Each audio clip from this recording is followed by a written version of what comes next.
everybody have a seat, we'll go ahead and get started.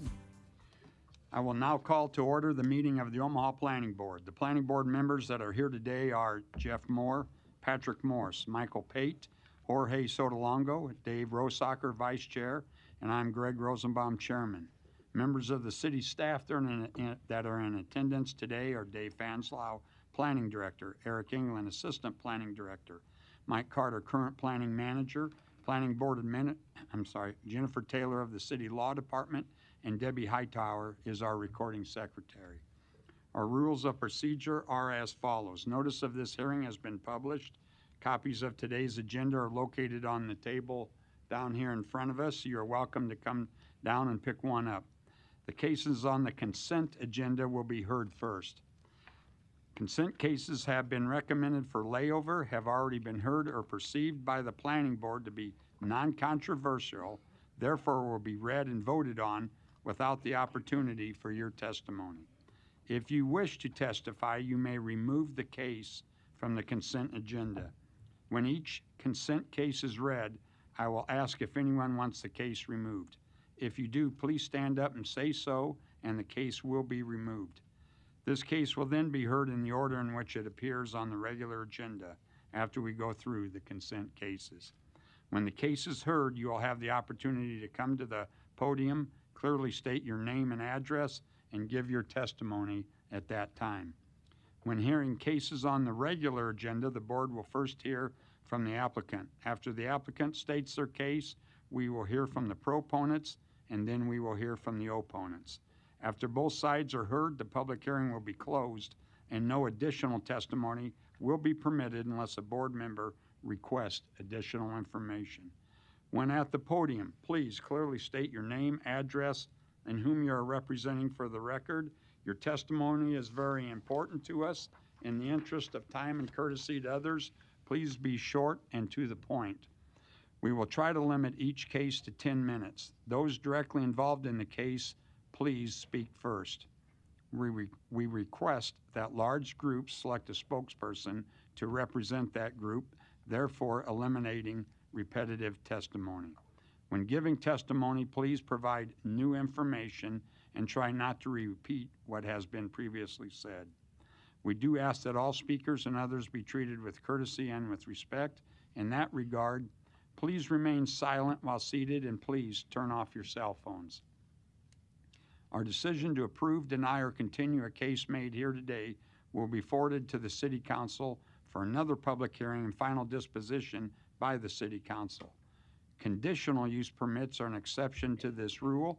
The board's decision made here today on conditional use permits are final and not forwarded to the City Council.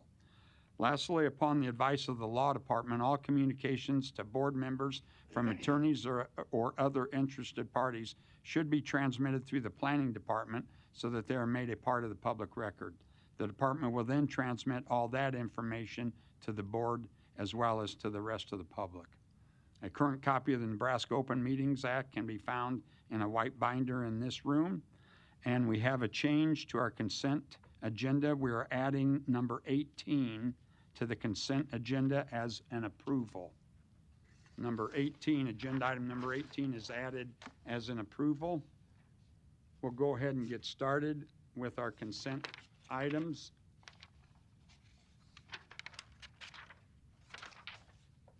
Okay, agenda item number 2, case C10-22-203, C12-22-204, applicant Scott Brown, One Professional Square LLC. It is on for layover. Request preliminary plat approval of Antler View West, a subdivision outside city limits with rezoning from AG to DR, R7, and MU. This was laid over from the December meeting. Location, southwest of 192nd and West Maple Road. Anyone wish to have this removed? Okay, seeing none. Agenda item number 3, case C3-22-287, C10-21-209, C12-21-210, applicant Westwood Solutions, LLC. It is on for approval. Request preliminary plat approval of State and Highway 133 addition, lots 3 through 8, outlots C and D. a subdivision outside city limits with approval of a rezoning from AG to GI, along with approval of a waiver to the PDZ, Present Development Zone. This was laid over from the December meeting. Location, northwest of State Street and Blair High Road. Anyone wish to have this removed? Okay, seeing none. Agenda item number 5, case C8-21-233. Applicant Westwood Solutions, LLC. It is on for approval. Request approval of a major amendment to the large project special use permit to allow communication services in the GI district. This was laid over from the December meeting. Location, northwest of State Street and Blair High Road. Anyone wish to have this removed?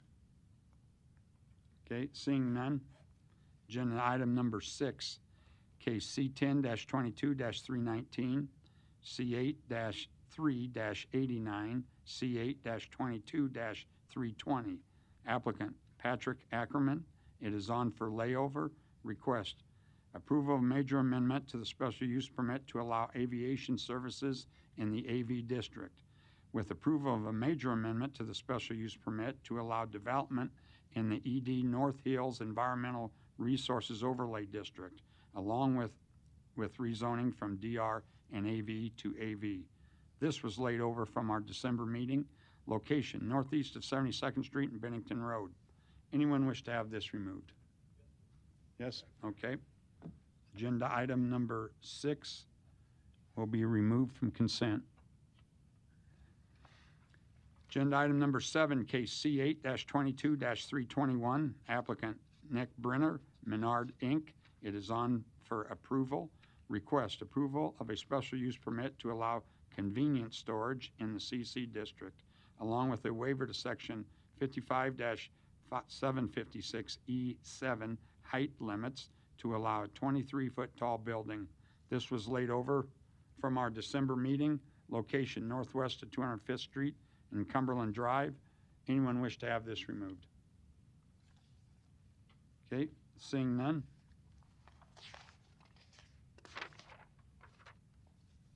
Agenda item number 12, case C10-23-13, C10-23-14, C12-23-15. Applicant WD Investments 10 LLC. It is on for layover. Request preliminary plat approval of area at Blue Sage, a subdivision outside city limits with approval of a rezoning from AG to DR, R6 and R7, along with approval of an NCE Neighborhood Conservation and Enhancement District. Location, southwest of 204th and Blue Sage Parkway. Anyone wish to have this removed? Okay, seeing none. Agenda item number 13, case C10-12-134, C10-23-3, C10-23-4, C7-10-62. Applicant Rochelle Roths, Marion High School. It is on for approval. Request approval of a major amendment to the conditional use permit to allow secondary education facilities in the R2 district with rezoning from CC, R8, and R2 to R2, along with expansion of the MCC overlay district and repeal of the ACI overlay district for a portion of the site. Location, northeast of Military Avenue and Aurora Drive. Anyone wish to have this removed? Okay, seeing none. Agenda item number 14, case C10-23-5, applicant Midwest Fidelity Partners, LLC. It is on for approval. Request rezoning from GO to CC. Property is located within an ACI area of civic importance overlay district. Location, 3131 South 72nd Street. Anyone wish to have this removed? Okay, seeing none. Agenda item number 15, case C10-23-6, applicant Matthew L. Andrus. It is on for approval. Request rezoning from DR and R1 to R1. Property is located within an ED Environmental Resources Overlay District. Location, 7116 and 7126 Northland Drive. Anyone wish to have this removed? Seeing none. Agenda item number 16, case C10-23-10, applicant Tim King. It is on for approval. Request approval of the MCC Major Commercial Corridor Overlay District. Location 3711 North 90th Street. Anyone wish to have this removed? Seeing none. Agenda item number 17, case C8-23-2, applicant Martha Benavides. It is on for layover. Request approval of a special use permit to allow indoor entertainment in the HI district. Location northwest and southwest of 20th and Dorcas Street. Anyone wish to have this removed? Okay, seeing none. Agenda item number 18, case C10-23-16, C8-23-17. Applicant Onyx Properties. It is on for approval. Request approval of a special use permit to allow custom manufacturing in the CC district with approval of the ACI Area of Civic Importance Overlay District. Location 1111 Papillion Parkway. Anyone wish to have this removed? Okay, seeing none. Agenda item number 19, case C7-23-7, applicant AJAC Inc. or AJAK Inc. It is on for approval. Request approval of a conditional use permit to allow indoor sports and recreation in the CC district. Location 192-95 Grant Avenue. Anyone wish to have this removed? Okay, seeing none. Agenda item number 20, case C7-23-20, applicant Dr. Luke Berglund. It is on for layover. Request approval of a conditional use permit to allow automotive repair services in the CC district. Location 4910 Al Street. Anyone wish to have this removed? Okay, seeing none. Those are the consent agenda items. Do we have a motion for those consent items on for approval? Motion to approve agenda items number 3, 5, 7, 13, 14, 15, 16, 18, and 19. Second. We have a motion and a second. Debbie, please record the vote. Rosacker, Yes. Moore, Yes. Morris. Yes. Pate. Yes. Sotolongo. I do have to recuse myself from case number 14. All others, yes. Mr. Chair, Yes. approved, 6-0. Okay, do we have a motion for the consent items on for layover? Motion to lay over case numbers 2, 12, 17, and 20. Second. We have a motion and a second. Debbie, please record the vote. Moore, Yes. Morris. Yes. Pate. Yes. Sotolongo. Yes. Rosacker, Yes. Mr. Chair, Yes. approved, 6-0. Okay, those items that were on consent, no further action will be taken today. Martha, if you were, I was going to let you know that your case is no further action today. You're welcome to leave or you're welcome to stay. It's up to you. So thank you for coming down.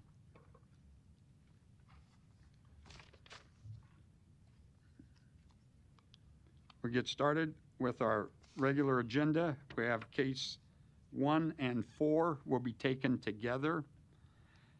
Case 1 and agenda item number 1, C3-22-309, applicant Planning Department on behalf of the City of Omaha, request approval of the River Place Rose TIF redevelopment project plan. This was laid over from the December meeting. Location 520 Riverfront Plaza. And agenda item number 4, case C12-4-89, applicant Larry Jensen, River Place Rose LLC, request approval of a major amendment to the mixed-use development agreement for Riverfront Place. This was laid over from the December meeting. Location 520 Riverfront Plaza. Is Larry here? We'll get started with, we're going to start with case 4. So. Alex Jensen in place of Larry Jensen with Milestone Development, the developer of River Place LLC.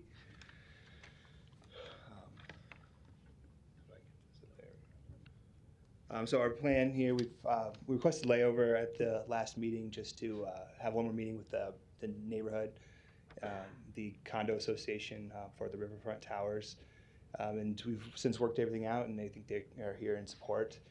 We also met with Gallup to get their approval, since they do have a say in what goes on this lot. The plan here is for a 17-unit condo building for sale housing. It's 5 stories in total. A garage podium plus 4 with a garage on the main level, and then 17 units above. Floors 2 and 3 are 1-story condos, and then floors 4 and 5 are actually 2-story units, each with their own rooftop access. We've been working on this lot for this concept for about 2 years now. We have a plan that we think is a real benefit to the riverfront in downtown Omaha. There are significant challenges on this lot. There's easements that run through in several directions on the lot that kind of altered the footprint of this building.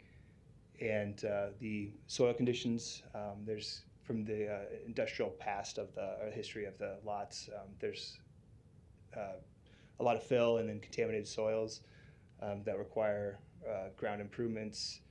So a considerable expense. The geopiers that will go down about 30 to 40 feet to stabilize the structure of the building.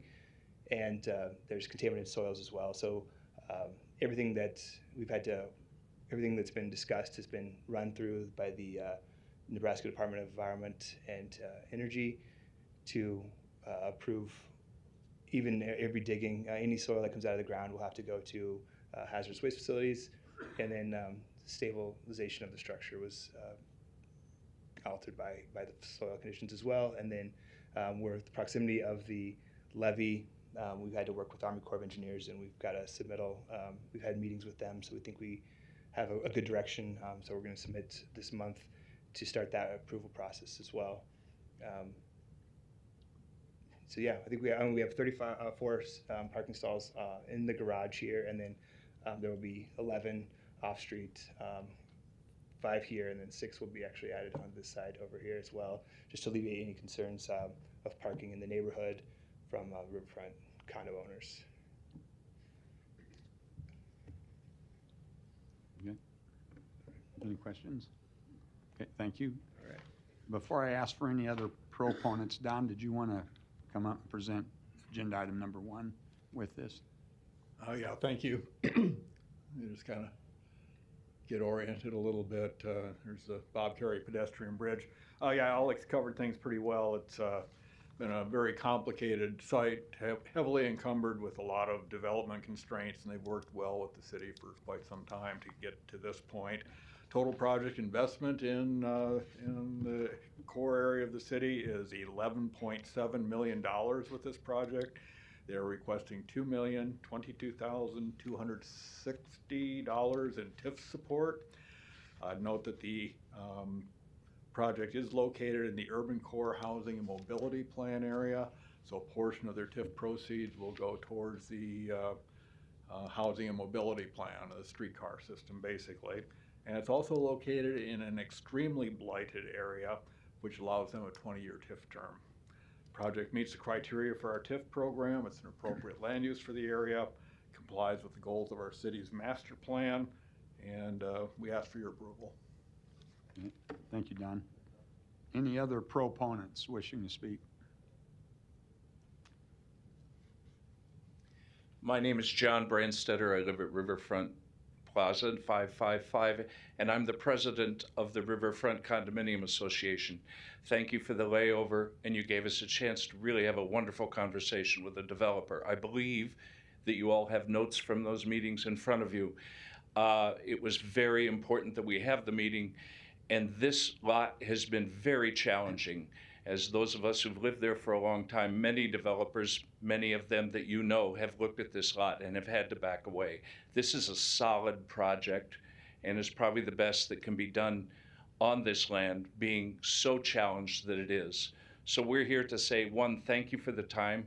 We hope our notes make it into the public record, and we're here to say we're happy to have this, and we hope that you approve it. Thank you. Yeah, thank you. Any other proponents? Seeing none, are there any opponents? Seeing none, I'll close public hearing. Additional comments, questions from the board? Eric, did you want to add? Just brief mention, we continue to work with the development team on the building materials and finalization of those with the mixed-use amendment in item number 4.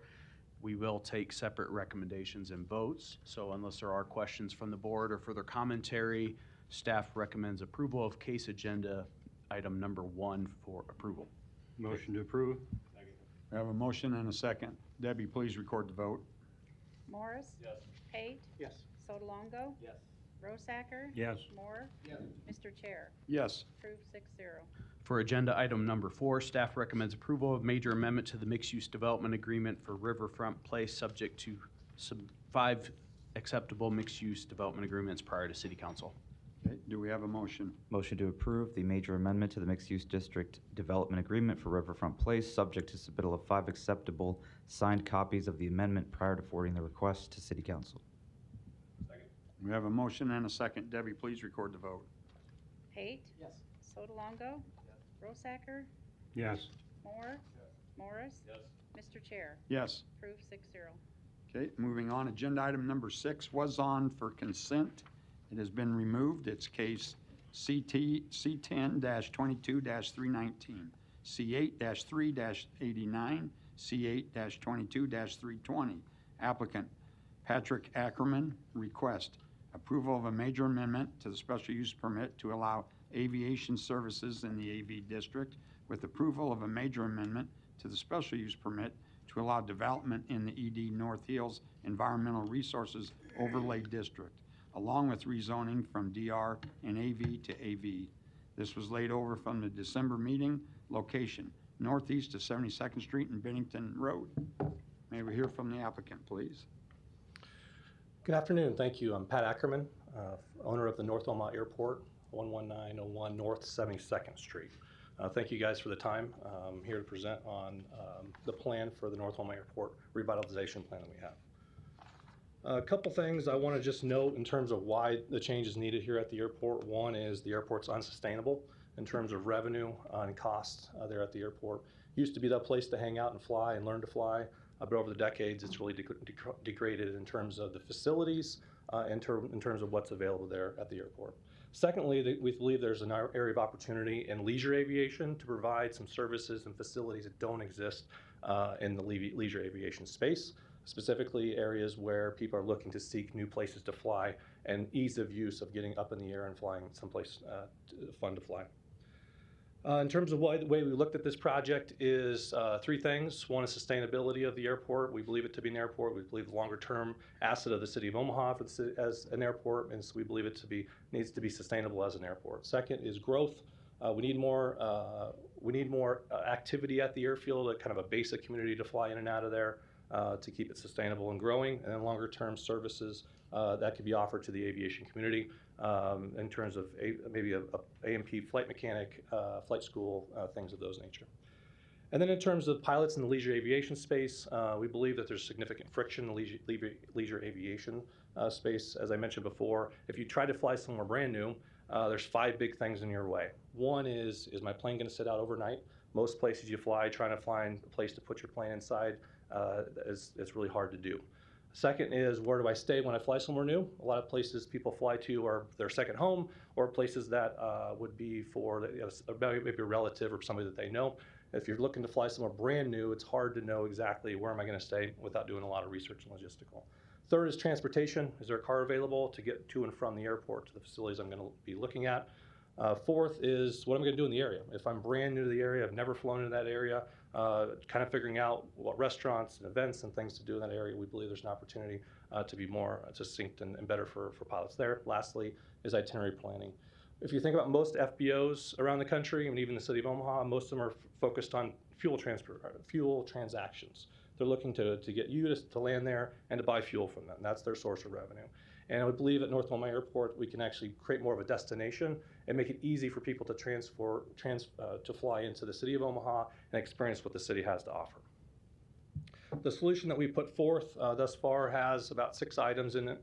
Includes a runway extension to the north, hangar building some displaced hangars that we are going to have to move with the Aviators Hotel that we're adding. The Aviators Hotel, which is the long building there on the southeast corner, some expansion of the operations building there, and a few other kind of logistical things, perimeter fencing, some fuel station upgrades, plane parking, things of those natures. Just quickly looking at the site, you'll see just on the north side, there's the runway extension to the north. Really, it's for safety purposes, no expansion of the airspace. It's really for landings to the south and taking offs or landings to the north and taking offs, people taking off to the south. And then they have the 9 hangar buildings there off of 72nd Street that will be added. For the side to the south, we have the new Aviators building there that goes in the southeast corner as submitted, and then the operations building expansion you have there, and then some showing of the site fencing there. The initial plan that we submitted to you guys back in November for the December hearing that we took a layover for, the initial design was to have planes on both sides, both the east and the west of the hangars, and you would essentially have the rooms embedded between the planes. Based on feedback we got from not only the neighborhood meetings that we had and the City of Omaha, we thought that we could enhance that much more, and which is what we did with the submittal this time. The redesign change actually removed the planes that would then taxi around the back, and we separated the rooms completely, which we actually gave us a much better operational design. And so the planes would just come out on the taxiway and go straight in onto the runway, and then the rooms would be completely separated with a corridor and a room to go between the clubhouse that we have designed at the facility. Same thing on the Aviators Hotel, the clubhouse portion of it, which was initially to have a restaurant, kind of a cocktail bar, some golf simulators, a lounge space. Again, thinking about more of the country club style that we were trying to put for Aviators was pretty limited based on their initial design. The new design we submitted actually has a lot of expansion of amenities in that space because we have more area to do so. And based on feedback we got in the pilots community and other neighbors, the additional amenities adds more to the membership model we're looking to deploy there at the airport. Through discussions so far, we've had great dialogue with the City of Omaha Planning Department. We've had 4 meetings with them over the last year and just have gotten great feedback on the project overall. I've also had a couple good meetings with the Nebraska Department of Aeronautics Division, which they've been very encouraging and supportive of the project and believe that the membership model works very well for a private airport on the north side of Omaha. We've also engaged neighbors really well. We had a public meeting on November 30th at which we had 80 people. Lasted over an hour and a half and had good dialogue and good feedback we got from them.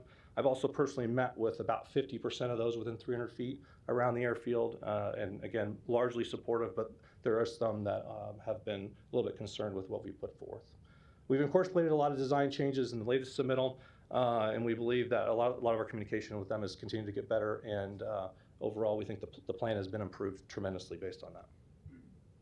Hotel operations, as I mentioned before, will be a membership model only for the aviators community, people flying and coming, and those that are in the City of Omaha that are in the aviation community. The restaurant, cocktail bar, lounge amenities, 6 a.m. to midnight, alcohol will be 12 to midnight as well.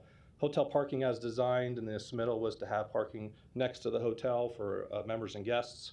And then we occasionally would have member fly-ins, events, and those kind of things that would happen with overflow parking on the west side of the airstrip. Just a couple quick photos around the amenities that we're looking to offer. Golf simulators to have a lot of different things you could do on them. The virtual putting area, kind of a laser shot. Again, kind of adding a tool chest of things that people would be very attracted to come and spend time at the airport and further their aviation career.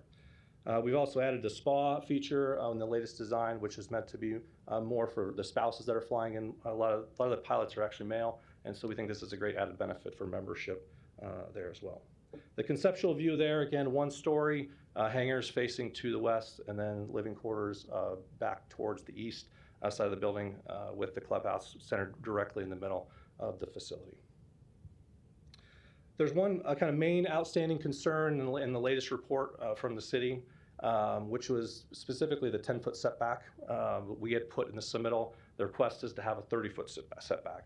So if you see in the design here, there was a 10-foot setback with then a 42-foot drive for the parking on the backside, and then there was retaining walls around the corners and along the north end of the airfield, and that was a concern from the city.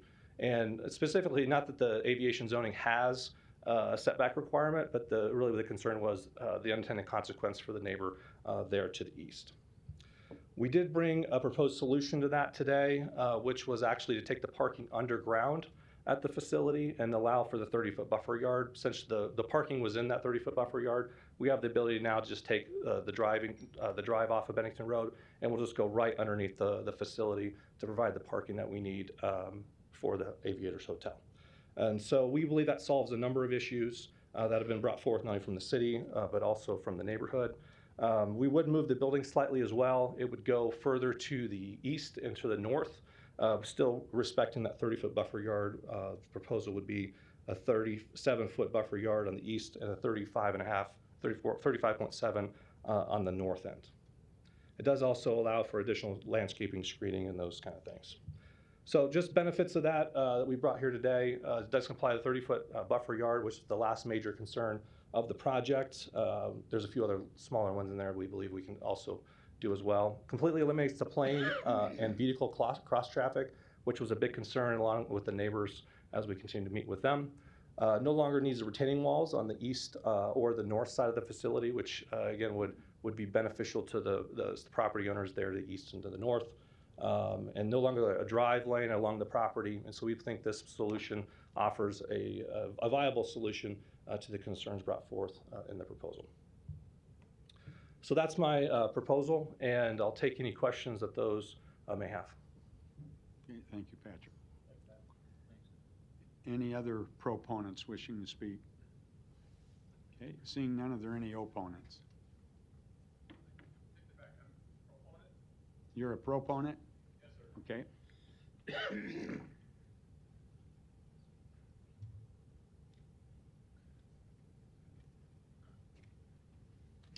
Hello, my name is Mark Farrell, and I live at 12404 North 69th Street, right adjacent to the airport. I want to thank you for hearing this proposal. I'm a pilot, commercial rated, instrument rated, but it's never been my job. It's been more my avocation and a passion. More of a recreational flyer, and I just wanted to let you know that, that recreational flying, it's kind of a balance between just burning gas and finding a place to go. So the idea for the North Elma Airport, I feel, will connect pilots with a very unique location, allowing to land with easy access to local activities of the city and any activities at the airport. And I believe this plan will help to revitalize an airport that has served Omaha for over 70 years. I'm very excited with the new ownership of the airport, doing things for the airport, rather than the old owner taking away from that. Anyway, thank you for listening. Do you fly in and out of that airport yourself then? Yes, sir. How often do you fly? As much as my wife lets me. A lot, quite a lot, yes. Yeah. Yeah, I've flown in and out of that airport for actually over 30 years. In the heyday, when it was owned by the Benassis, a long time ago, it was the place to go. There was a lot of activity. There were gliders there, which now a lot of that has moved to Blair. Those folks have kind of moved on. But, there's a social aspect to aviation.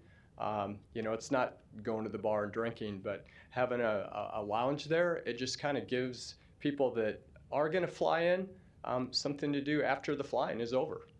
Kind of like playing golf, not with the beer in the cart, but after the golf game, going to the clubhouse. So I think it's a great idea for the airport and for the city, because the city tourism board can list it on their site, and just think of the people that would respond to it. I'm a member of AOPA, which is the Airline Owners and Pilots Association. There's 250,000 members in that organization. Just a little note in the magazine of what's going on is going to be incredible. I'm also the state ambassador for the Recreational Aviation Foundation, which is a national organization that promotes airports, private airports, basically for public use, for recreational activities, and this fits the bill for that as well. So, thank you. Does this model exist at other similar-sized airports that you've been to around the region or country, or? It's rare, that this type of an activity or this type of the hangar hotels is not the norm, but it's I think it is an advantage for general aviation to have this because it does everything. Not only can you fly in somewhere, you can stay there, your airplane's protected, you have something to do while you're there, you can visit the other activities. I mean, I just envision people coming, you know, for like the College World Series or a golf tournament, just more people staying, more things to do. It's a win-win. Thank you. Thank you. Mark. Any other proponents? Okay, seeing none, are there any opponents? Seeing.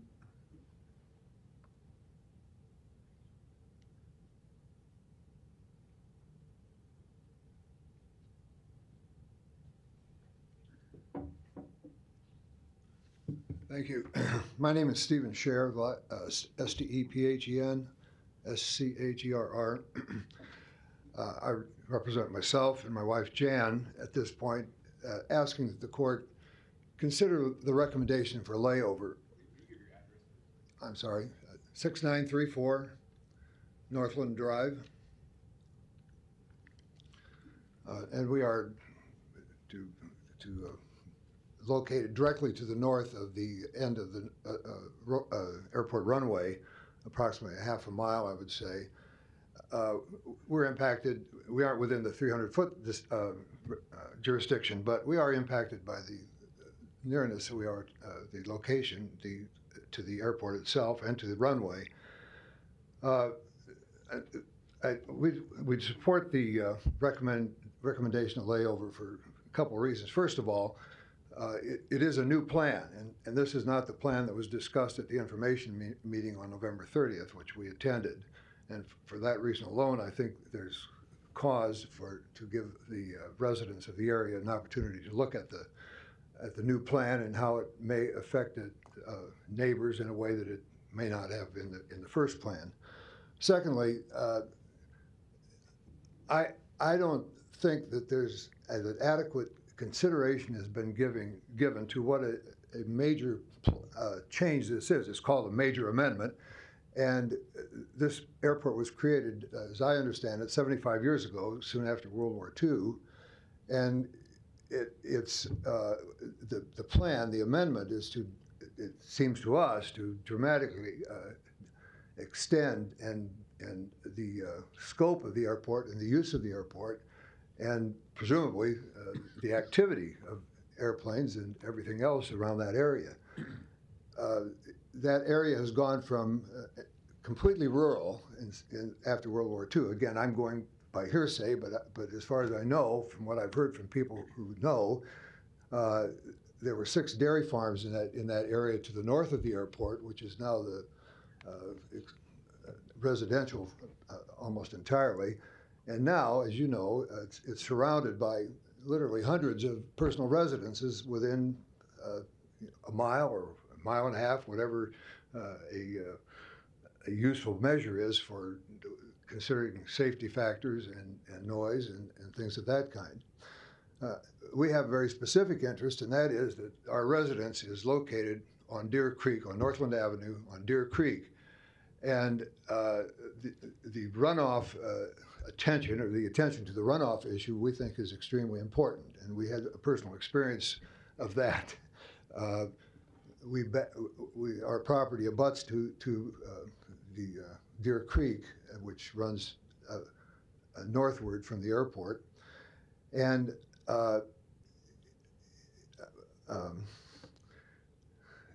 we had well, the creek collapsed. Now, I understand that when we buy the property, as the airport was, we accept whatever hazards there were in relation to what it was when we bought it. But if there's a significant expansion of the use of the airport, we are particularly concerned about runoff. Now, I know that I've reviewed the records and the proposals of the runoff for dealing with water runoff. It seems to me, just speaking from common sense, there will be more runoff than there has been because of the increase in concrete and some extension of the runway and so on.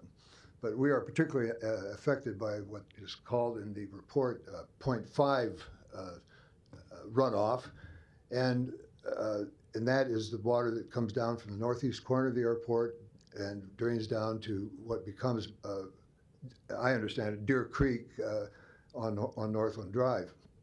And our personal experience was that the creek bank on our side collapsed, and that disaster was not covered either by our real estate insurance or by the flood insurance which we had, and it cost us a mere $106,000 to put 110 large truckloads of riprap behind our house and to have it put in place in a way that restored the bank, and I hope for a long time to come. But in any case, I think that is just an example of what runoff can do. The creek itself is, as I understand, almost entirely fed by spring water, except for storm runoff, and it's only the waterway is only 2 to 3 feet wide. But we have seen it when it gets as much as 15 feet wide and really becomes a torrent when you have a heavy thunderstorm. So it's not an imaginary concern, and for our particular purposes, I want some confirmation from your office that the calculations of the amount of runoff and the effect on the creek and the area drained by the creek is adequate for the protection that I think is required now that the use of the airport is being expanded. So both because of the amendment that's now proposed to the original amendment and because of I don't think that the impact of this modification has been adequately considered in terms of what the airport was originally, 5 or 6 dairy farms, to now a place surrounded by hundreds of personal residences, and for our particular concern about the runoff issues. And I appreciate your considering the recommendation to hold over, and thank you for your time.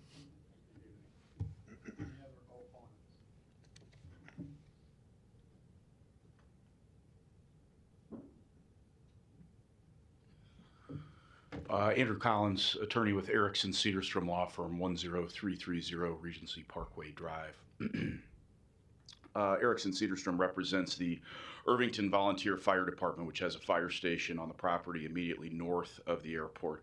And any members of this committee that were on the committee back in 2017 and 2018 timeframe remember the wrangling that went on at the time the fire station was built, specifically surrounding runway protection zones and the FAA and the State Aeronautical Commission's role in regulating and protecting those zones surrounding the runway of an airport like this one, or all runways generally within the state and within the country in the case of the FAA. My concerns, I would echo the concerns expressed just now concerning the environmental impacts, just the impact on the surrounding areas. Obviously, this commission's role is to consider the impact of the proposed project on the properties that surround it in considering whether to grant the amendment to the special use permit. Obviously, the impacts to the surrounding properties are going to be substantial with regard to a project like this, and specifically as it relates to the extension of the runway. I haven't seen, and I'm fairly new to the game here, but I haven't seen any representations or any certain description or assurances regarding what's going to become of the RPZ. As you all know, the runway protection zone was very important to the Commission's consideration of the fire station's plans. Specifically, the fire station was required to change its plans in order to avoid occupying any portion of the runway protection zone. And it's not clear to me, logically it makes sense to me that if the runway is being extended, the RPZ would be extended.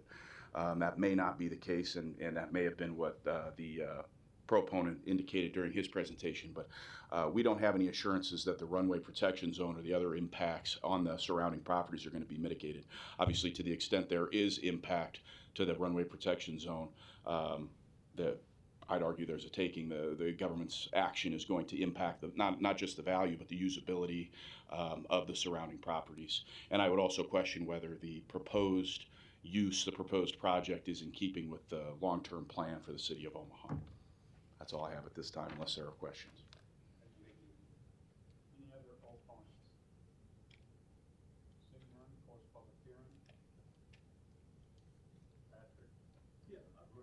address a couple things and Doug will. Doug, I didn't know if you wanted Doug to come up or not. So. Yeah, I'll have Doug come up and talk about the environmental stuff. That's ways outside of my zone.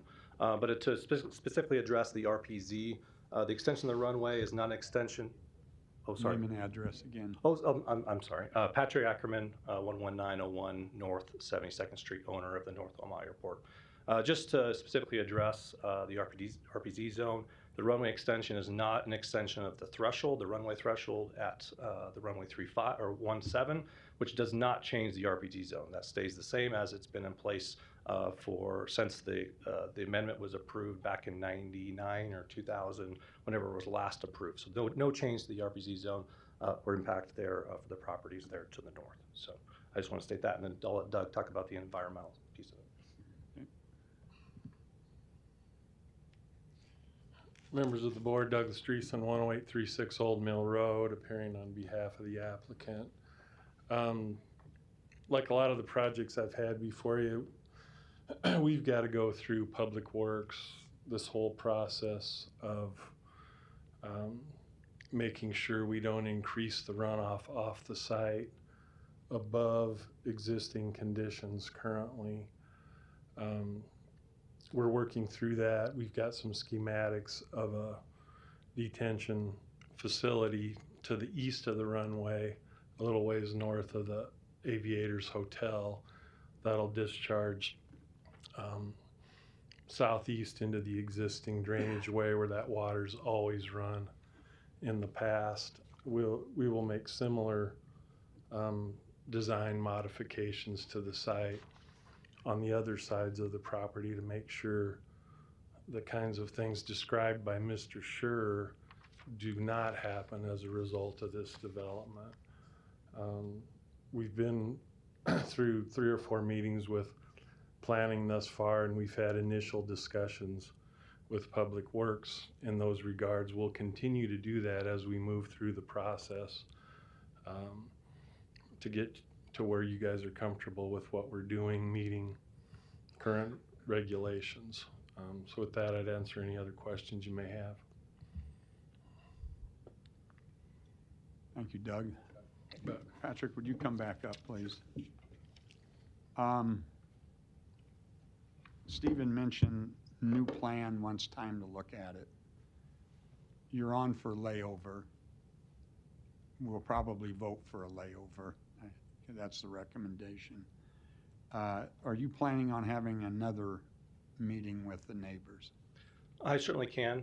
When we did the resubmittal, for those that left their email addresses, I've been in contact. I've sent them the updated plans and the revisions so everybody could see them. I did note because of the holidays, there was not a chance to get back together. I'm happy to meet with the neighbors again to go over any additional questions that they may have and to review the plans. Okay. You'll commit to having a meeting with Yes, them? I will Okay. commit to doing that. Thank you, Patrick. You bet. All right. Any additional comments, Pat, questions? Yeah, if I could keep you up there, just a Yeah, few questions. Obviously, in our conversations, and we appreciate all the dialogue. There's been a lot of good, productive meetings, and we have definitely moved the needle, and feel that we're getting closer. Appreciate the potential revision regarding the southeast and the buffer yard. So I'd like to see that. If you could just elaborate a little bit, so you would have fully underground, under the hangars and hotel units, basically you're envisioning same width, drive aisle with 90-degree stalls. Yeah, good question. So obviously still kind of preliminarily looking at it. The hangars are 42-foot wide, which allows for a 24-foot drive aisle with an 18-foot parking stall, and we could run that the entire length of the building. That is one option.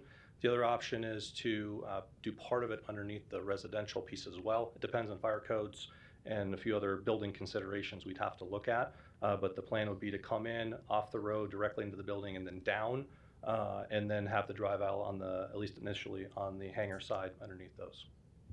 Okay. So we have talked about, both in the reports and conversations, just the concern in making sure that this is a facility that is utilized by the flying community and not just open to the general public. That's not the intent. Obviously, these types of commercial and other type similar uses can be accessory to an aviation area. course, you think of it more traditional with your larger airports. They have restaurants and lounges and things like that, and of course, hotel space. This is obviously a little bit unique just because of the nature of this airport. So I believe that you're aware of, staff has been concerned about making sure that's limited. The recommendation report talks about a reduction in parking to try to limit that to one parking stall per hotel unit and then one per employee. Just kind of while we're here discussing the project, I don't know if you had any thoughts on that, or if your potential revisions make modification to the number of parking stalls, or? Yeah, I read the report, and I think it was 90 stalls. It was one per room and 15 per staff. My only question or concern with that is if you have people in the aviation community, let's say based at Millard, Council Bluffs, or wherever, that want to come and use the facility as an amenity, right? Then we probably need a little bit more parking than just one per room. Though I could argue that 90 is probably sufficient anyways. But so I think we have the potential to have more spaces underneath ground. Now, in terms of the final number of that, I think we can continue to dialogue around that. But the facility would allow the 90 or 91 that you had called out for, with potentially a few others if we decided we needed to. So. Okay, just one last question. Obviously, you increased the size of the hotel from last time. Do you envision phasing this? I mean, can you elaborate a little bit on short-term, long-term plans? Yeah, good question. We need the hangar space for sure. I mean, anywhere around the Omaha area, Council Bluffs, there's a lack of hangar space in general, so the hangar space is needed for sure. In terms of the size and number of rooms, that was just what was left over based on the whole span. Now, at 76 rooms, it allows me to build the north end with the clubhouse as a scaled model to start with expansion to the south. So that could be a potential option to look at since it's a new model. And so we might decide to build all the hangars and maybe half the rooms as a starting point, and then decide to expand from there. Those are things that we would look at from a financial and phasing standpoint, and the additional rooms allow us the ability to do that feasibly. Okay, thank you. I don't have any further Any other questions? Appreciate the time. Thank you. Right. Yep. Any additional comments from the board? Eric, did you want to add anything? Yeah, I do. Okay. Obviously, there was a lot of revisions with the resubmittal. We appreciate that, and we're moving closer. And of course, with the potential solution to account for that 30-foot buffer yard that staff feels is important.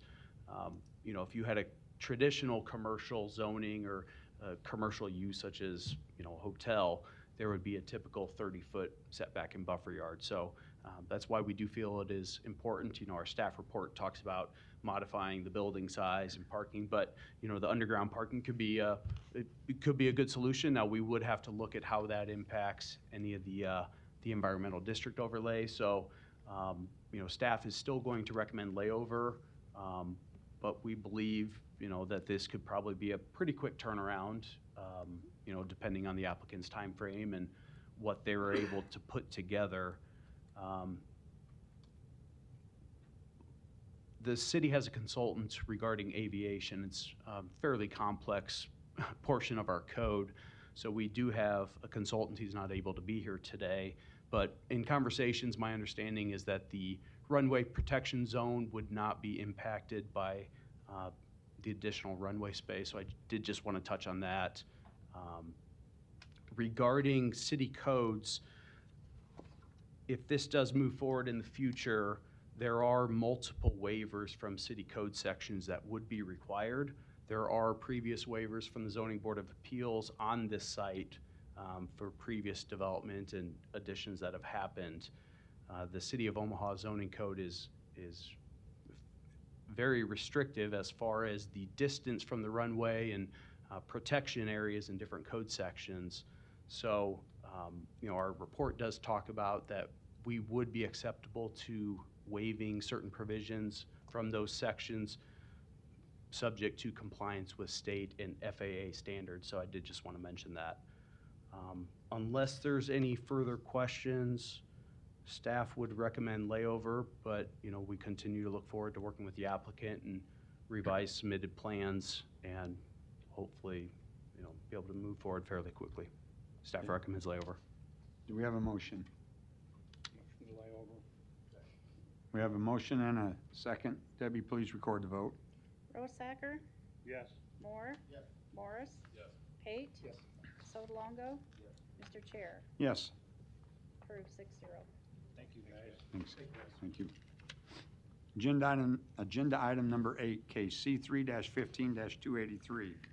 Applicant Planning Department on behalf of the City of Omaha request approval of amendment to the Uptown District TIF redevelopment project plan. Location 522 South 30th Street, 522 Park Avenue, 909 to 918 South 30th Court, 825 Park Avenue, 1113 South 31st Street, and 1313 South 31st Street. And Don, you're up. Yes, good afternoon, Don Seaton, Omaha City Planning Department. This project is a multi-phase for-sale townhome project. It was initially approved in 2015 and then amended in 2017. The developer has completed phases 1 and 2 for a total of 69 units. The current request is to eliminate phase 3 and phase 4 from the project. The developer feels the market has changed. Instead of doing for sale townhome units, wishes to do apartment units, rentals. The phase 3 sites is comprised of 3 parcels. They're in the kind of teal here. These 3 would be removed as part of phase 3. These 2 have been approved for a separate TIF project, the digs. This one is in the process of being worked on by the developer to come back to us for a new TIF project. The phase 4 sites are the 3 yellow sites. 2 of these will be donated to In Common, a nonprofit entity, and this one on Park Avenue will be sold off. In a lot of ways, it's kind of a housekeeping item, and we'll see some more development from at least this site in the future, and we ask for your approval. Thank you, Don. Any other proponents?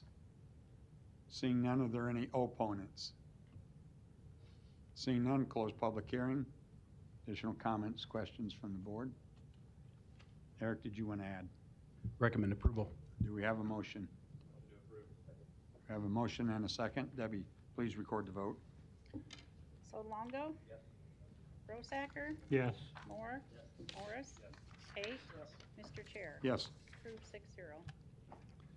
Agenda item number 9, case C3-22-232.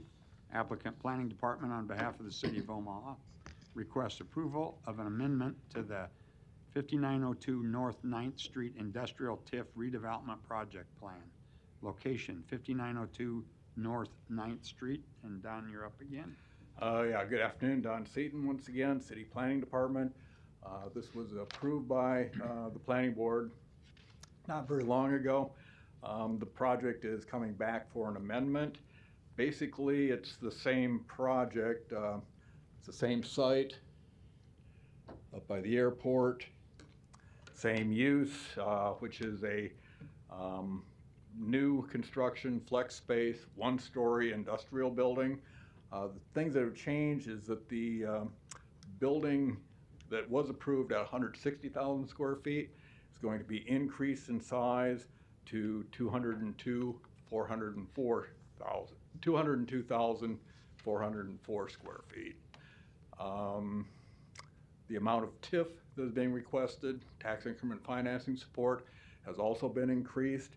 They initially requested $3.2 million. They're requesting $3,750,000 with this project. Project cost, let me show you also a rendering of the building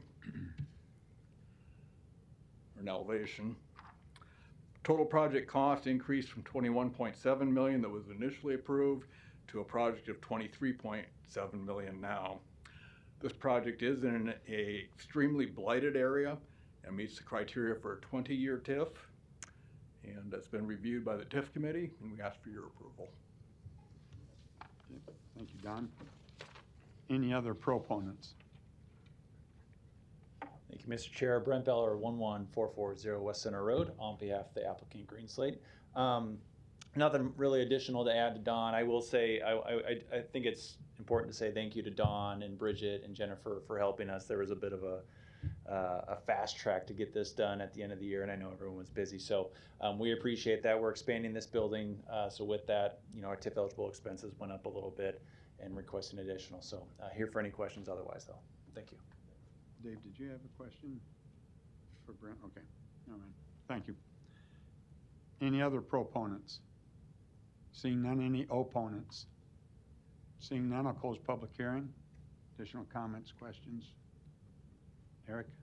Staff recommends approval. Do we have a motion? Second. We have a motion and a second. Debbie, please record the vote. Rosacker, Yes. Moore, Yep. Morris, Yes. Pate, Yes. Sodolongo, Yes. Mr. Chair. Yes. Approved 6-0. Agenda item number 10, case C3-23-10, Planning Department on behalf of the City of Omaha as the applicant request approval of amendment to Chapter 55 zoning pertaining to urban agriculture. Location, City of Omaha and the 3-mile extraterritorial jurisdiction. And Eric, you're up. Yes, I'm pinch hitting. So before I go into what this amendment to the zoning code would be, I first want to say thank you to the two planners on staff that have done the vast majority and bulk of this work, and that is Tim Freeze and Lisa Smith. Tim was going to present today at Planning Board, but he's not able to make it in. Lisa Smith is available, and I may call her up for certain questions or commentary if those arise during the public hearing. But I will give a brief summary of what this amendment does. So this is an amendment to Chapter 55 zoning regarding urban agriculture. And we're defining that as kind of a summary is the raising and harvesting of crops on property or within a building that was not originally zoned for agriculture use. This would allow agriculture to take place in portions of the city where the current zoning code either doesn't address it or prevents it. And the intent is also to provide a consistent set of standards both for urban farmers and citizens. What this code amendment will not do is regulate properties with a house where individuals or families are growing food for their own consumption, such as your typical home garden that many of us have in this community. These regulations are not changing those. It will regulate vacant lots where individuals or families are growing food for their own consumption or for sale or donation. And it will regulate properties with a house where individuals or families are growing food for sale or donation. This code amendment adds 4 use types, and those range in intensity and vary across our different zoning districts in our city and jurisdiction. Those 4 new use types would be community garden, urban farm, and commercial farm. Not to get into all of the details, but a brief summary.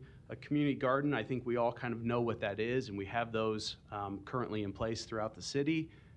It just isn't accounted for in the zoning code, so this basically does that. And community gardens are crops mainly for personal consumption by multiple individuals. Crops grown only outdoors or in temporary agricultural structures, and then permitted in all zoning districts. Next, you have the urban garden, which would be crops for off-site sale or personal consumption on vacant lots. These are crops primarily grown outdoors or in temporary agricultural structures.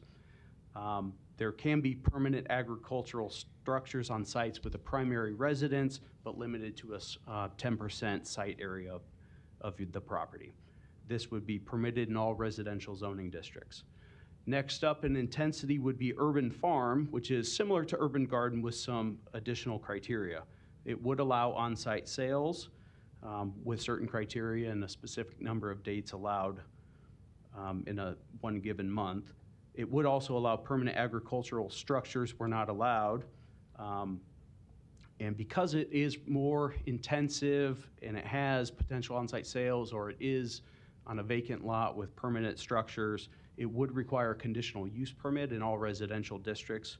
So that would allow for a public hearing, and similar to our meeting today, that would require approval by the planning board.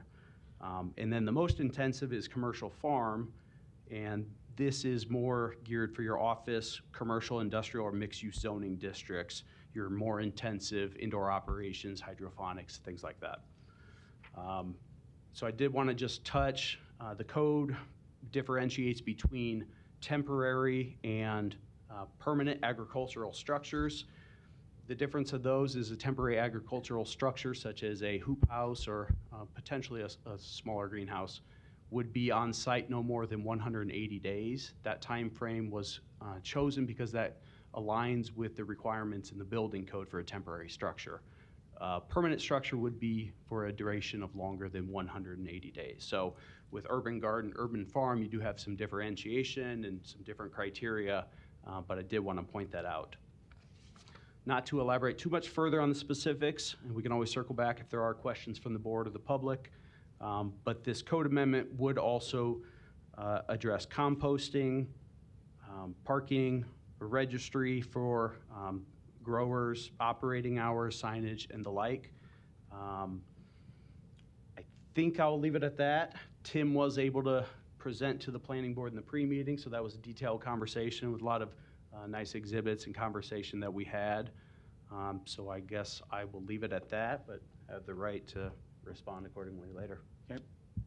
Any other proponents wishing to speak?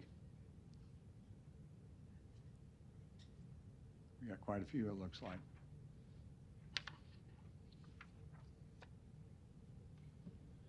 I am Ken Beckman, 1306 North 97th Circle, here just representing myself.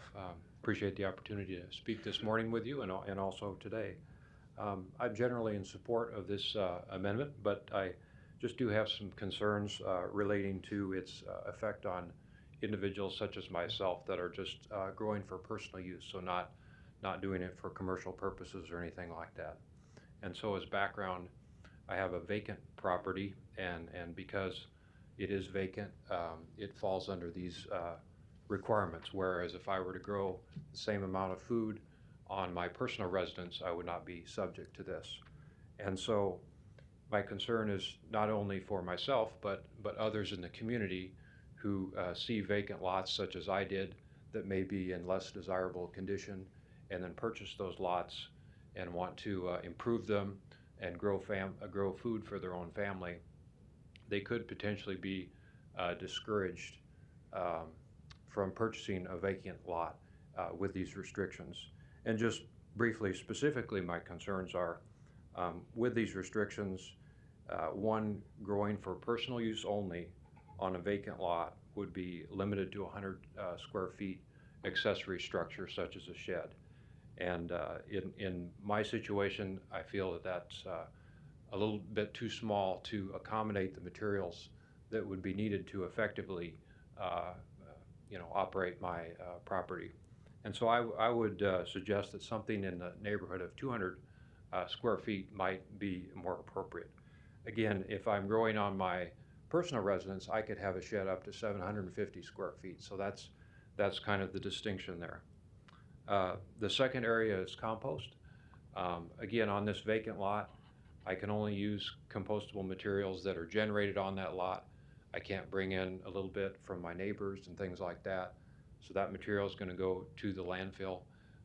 But again, if on my personal residence, I can bring in those outside materials. I would suggest that, obviously we don't want heavy machinery and people dumping on vacant lots. That's not what we want at all. But I would suggest maybe a possible amendment of letting the property owner bring their own compost from maybe their residence or a few neighbors with their own vehicle, not a commercial vehicle. But if they can bring it in on their own, that might be a reasonable compromise. And then finally, there's a provision in the proposed amendment that says property owners can only be on their property between 5 a.m. and 10 p.m. So if I want to go, harvest a strawberry at midnight, technically I'm not allowed to do that under these new proposals. So again, I appreciate the city's bringing this forward and very much in support of urban agriculture. I would just hope that some of these adjustments could be made, and I think it will really improve the proposal. So thank you very much. Thank you, Ken.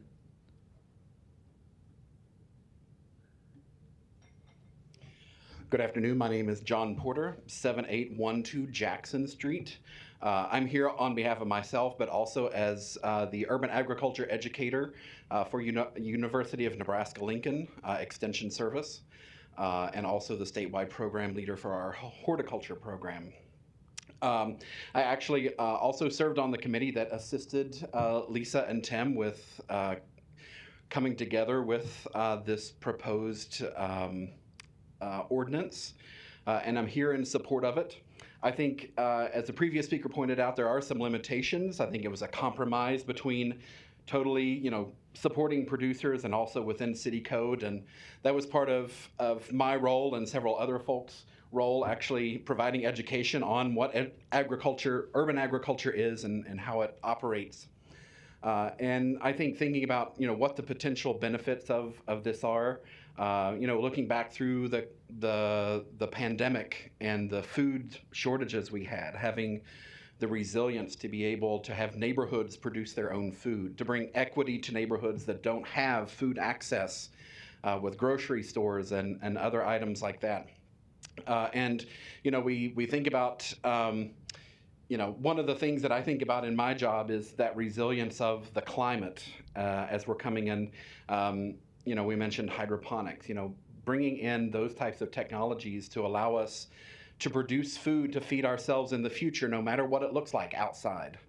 And so I think this will put us on a path forward to really look at the future of the food that we grow and that we eat here in the Omaha area. Because if you think about it, Nebraska feeds the world, but we don't feed ourselves. We only eat like 10% of what we eat is actually grown in Nebraska, and we need to move the needle on that. And I think this amendment is a good start for that. Thank you. Thank you, John. Any other proponents?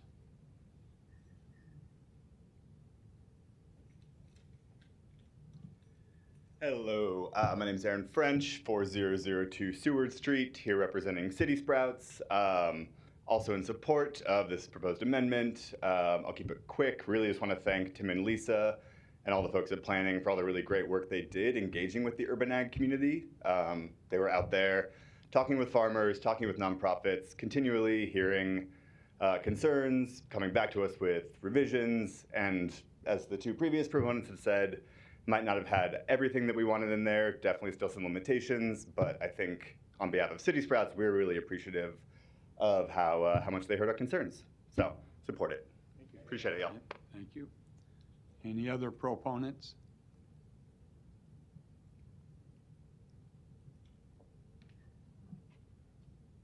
Good afternoon. My name is Mark Brannon, 6915 Evans Street, owner of Benson Bounty LLC. My wife and I own and operate an urban farm here in Omaha on 1.5 acres. So we have been among those operating in a gray zone.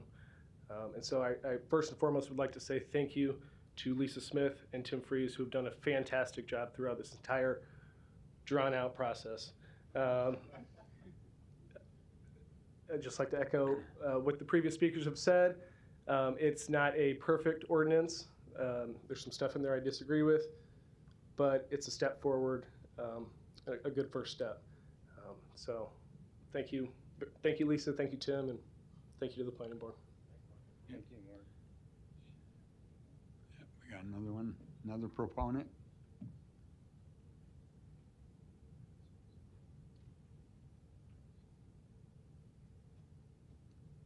Good afternoon. My name is Susan Whitfield for 4051 Paxton Boulevard. I serve as a facility manager for No More Empty Pots.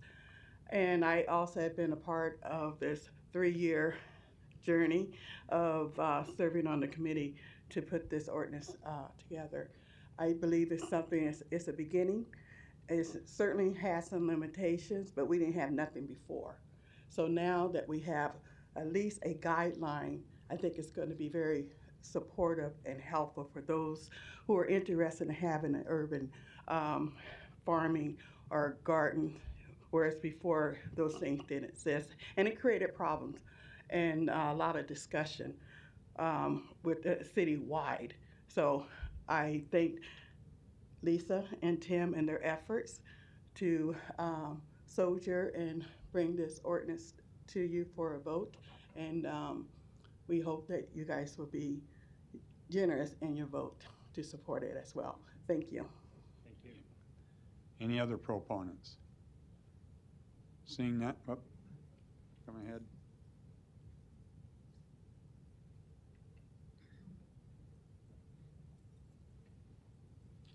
Hello, my name is Gus Von Rowan at 4871 Northwest Radial Highway. I am here speaking on behalf and proponent of this ordinance. I definitely want to just reiterate how much we appreciate Tim and Lisa's efforts to kind of bring this forward. And I really love what Susan just mentioned. Before this, we didn't really have anything. And I represented an organization called Omaha Permaculture, where we're working on vacant properties to turn them into community gardens. I feel like in the past we've been working around not having anything, and now having something and having a guide plan is refreshing. So thank you so much for everybody's work on this. I appreciate it. Okay, thanks, Gus. Any other proponents? Seeing none, are there any opponents? Seeing none, close. No? Okay, I thought you were. Mark? Yeah, I do have one question I forgot to. Okay, come on down. Thanks for your time. You bet. You have to give your name again, though. Sure. Mark Brannon, 6915 Evans Street. One thing I think was left unresolved for me was with the new stipulations of permanent building, temporary building, or basically, I will have to go through the conditional use permit because we're one of the more intensive urban farms. But as our operation currently stands, I can tell you we don't, we're not in compliance with everything that, basically the setback rules, right? We have a high tunnel. And so it was not built as if it was a permanent building, because at that time when I approached the planning department 7 years ago,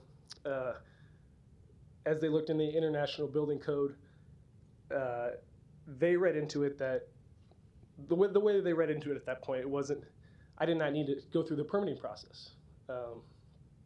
So basically, just asking about us, as well as anybody else that might be affected who, like is there going to be some sort of grandfather clause if we're not in compliance, or am I going to have to take that building down? Okay, thank you, Mark. So thank you very much. All right. I don't think there are any, but I'll ask you, are there any opponents? Okay, seeing none, I'm going to close the public hearing. I have a question, Eric, and maybe you can answer it or Lisa can. Since Ken Beckman came to our pre-meeting, how did we arrive at the 10 by 10, the 100 square foot, wouldn't have to be 10 by 10, but the 100 square foot building go ahead. Well, yeah, so, and to elaborate beyond that just very specific question, writing code is difficult for a 200 plus square mile jurisdiction. Mm-hmm.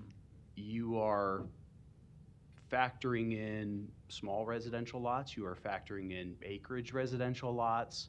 So there's never a simple one catch-all solution for any code that we write. And so, there was some commentary and jokes about 2 to 3 year time frame. Yeah, I laugh because yes, it does take time, and we've had a lot of internal conversations, and obviously Tim and Lisa have been on the forefront with many who spoke today and many others out there in the community. And they take that information back, and we meet internally with the director and myself and other members of planning and other members of city staff. And so how we came to the 100 square feet, I can't give you that specific answer, but it's a conversation ongoing, and part of it plays into just trying to predict, okay, if you have a vacant lot, what if it's 4,000 square feet, and what is acceptable, but how does that compare to a 40,000 square foot lot? And so sometimes when you're limiting to square footages or percentages, it is a challenge. I can say that if there's a vacant lot right now, there is no accessory structure that is allowed. So you can't have you're not supposed to have a shed, you're not supposed to have a detached garage. The zoning code does not allow that. So yes, obviously this is, allowing a certain structure. Now you do always have, if you want to exceed that, you can always get a conditional use permit, which would jump it up from an urban garden to an urban farm. So there are options there. When we look at a code, we try to get it right from the get-go. I'm not going to say that we'll, 100% perfect, but of course we'll continue to analyze it. And if there's issues or if there's, repeated zoning board of appeals waivers requests, or if we identify challenges, maybe that means that we need to relook at a certain section. So, we definitely do that with just all of our code sections in zoning. I don't know, that was kind of an elaborate answer. Yeah, it's a good answer. So like somebody like Ken Beckman could come apply for a conditional use permit if he wanted to put up a 200 square foot building, go through the process. And same thing with Mark, with an existing building. Well, and I'll touch on the grandfathering here in a moment. The accessory structure, when I look at it, it doesn't restrict it to one accessory structure. So you could have multiple accessory structures. Now, is that the most efficient? Perhaps not, but yeah, you could do the conditional use permit, or you could seek a waiver from the Zoning Board of Appeals of that code section. Regarding the non-conforming structure that Mark had asked about, or grandfathering, when you're going from a use or an operation that's currently not allowed to one that is, we're not going to go out and proactively seek out these buildings if, we haven't heard about it, we haven't had enforcement come out and check, we operate on a complaint basis. I guess that's kind of where I would stand now. So no, I'm not, staff doesn't plan on going to Mark's property and say, you got to move that or take that down. I'm going to have to submit a site plan, correct? Just a second. Sorry, excuse me. So, and not to get bogged down with a site-by-site basis here, because, I don't have the information on each individual sites, whether it's Mark's property or Ken's property, but, we are willing to work with them if they have concerns about what their next steps are to make sure that, they can legitimize what they've been doing. I guess we'd have to take that on a one-on-one basis. Okay, all right.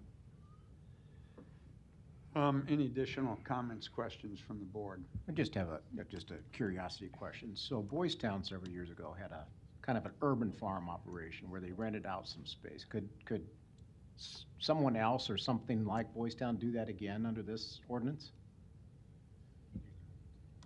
Are they They were renting. I'm not familiar with the operation, and obviously Boys Town has their own jurisdiction, so I'm not familiar with what they've done. Are you saying they don't have it anymore? But they were renting out just plot space, yeah, just basically a community garden, and they were leasing out sections of it. Sections, yeah, yeah. I think, without knowing all the details, I think you could do something like that under a community garden, but there are limitations, of course. Okay. Any other comments, questions? Did you want to add any more, Eric? No, obviously there is a lot of history. There was a lot of public engagement, a lot of public meetings. Our recommendation report talks about that. We talked in the pre-meeting about a lot of that. This will need to go to City Council, so it is under final review with the law department to make sure they're comfortable with all the provisions. So pending any minor tweaks between now and City Council as a result of that law department review. Other than that, I just want to thank the individuals who came down and supported this effort, and staff recommends approval. Okay, do we have a motion? We have a motion and a second. Debbie, please record the vote. Moore? Yes. Morris? Yes. Pate? Yes. Sotolongo? Yes. Rosacker? Yes. Mr. Chair? Yes. Approved 6-0. Thank you all for coming down, talking on that. Really appreciate it. Lisa, thanks for all your work over the last few years. All right, moving on. Agenda item number 11, case C10-23-11, C12-23-12. Applicant Falcone Land Development LLC requests preliminary plat approval of Magnolia Trails, a subdivision outside city limits with approval of a rezoning from AG to R to a DR and R4. Location southeast of 216th and Fort Streets. And looks like Brent, you're up.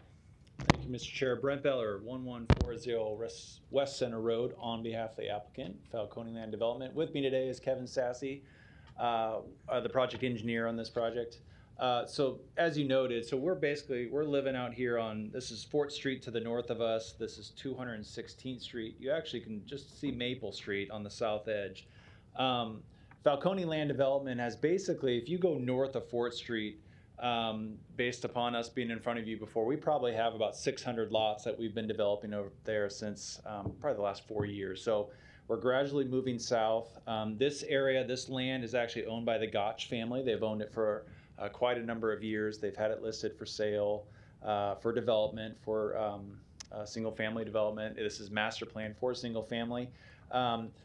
Not sure how much you're aware, but as you can see, there's a portion of their property. This has all been bought by the NRD. So dam site 12 would be the north here.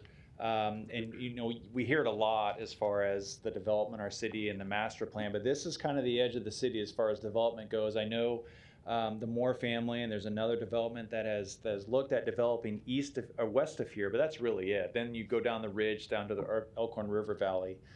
So we're at the edge of our city as far as single family development out in this area. So with that, what's being proposed is 198 single family homes. This is 216th Street here to our west. This is Fort Street to the north, and then as I mentioned, Maple Street is further to the south. This layout, the only thing, there's a little bit of complicated because there's some floodway in here, and so the first thing to point out is 216th Street. So the county is actually leading this project. So 216th Street will eventually kind of jog east and then back north and meander, and it cuts further to the north once you get a little bit closer to Mount Michael. That's going to be a new improved 3-lane highway right there. Our entrances for this project, and this piece of property right here is actually owned by a gentleman named Tim Rees. We've been in contact with him when we initially prepared this plan back in November, and then I actually reached out yesterday just to make sure, because the one thing to keep in mind, and we're always sensitive, any developer that we represent, is when you have an acreage like this, I believe this acreage is just about 10 acres, but effectively we're developing around their home that's been there for a number of years, and so we try to be sensitive to that. But the one thing we did here as we lay this out, you can kind of see, Mr. Rees does not want us currently sell, and we never want to force him, but the one thing we will need is this intersection. This is called Sunburst Avenue. This is the half-mile movement. So when we go and we lay our site out and we talk to Public Works, this is the full movement intersection. Now, this is complicated, and the reason that it's here, and this is actually on Mr. Rees's ground, so there's either going to be, we'll have to acquire that just from an outright purchase, or if we can't confirm a price, then there's always the condemnation action, which we don't want to go to. We'd rather just buy it for fair market value based upon the arm's length negotiation with them. But the reason we're going there is, number one, that's the half-mile movement from Maple Street. Also, as you can see, Sunburst Ave, as this street was master planned, it's supposed to come down and connect right there. So if Mr. Rees was ever to develop his property, we're laying this out so that his property would actually be benefited by the layout, in the sense that this street connects. He's going to have lots here, lots over here. That's kind of our thought there. The other thing to keep in mind, and the reason that's being placed there, is there's a pretty large culvert that exists. So here's 216th Street. This is Mr. Rees's farm stand. Our right-of-way for Sunburst is actually going to come like this. That's probably too much, but something like that. And the reason we're doing that is right here and right here is an existing large culvert. To move that, we can't really move it, because if you're going to move it and move it south, this is a pretty steep drop-off. So Kevin can confirm, but I believe that's 15, 20 feet down. And so we would have to replace and redo that entire culvert section. The other thing to keep in mind is when the NRD does their development and this development to the west, the city always wants the full movement intersection. We don't want a T intersection right here and another T intersection right there. This being the half mile, the idea would be that the full movement would be right there. And again, that's just, I mean, Mr. Haas probably can confirm, but I don't want to speak out of turn, but that's just where the full movement should be. And again, because of that existing culvert, we kind of have to put it on the north side versus moving it south, because we'll have to move that entire culvert, and that would be a pretty expensive project to do that. So other than that, we're here for any questions. Like every other Falcone development, we'd like to get grading yet this year as soon as we get through the entitlement process. So we're here for any questions otherwise. Thank you. Okay. Any other proponents? Seeing none, are there any opponents?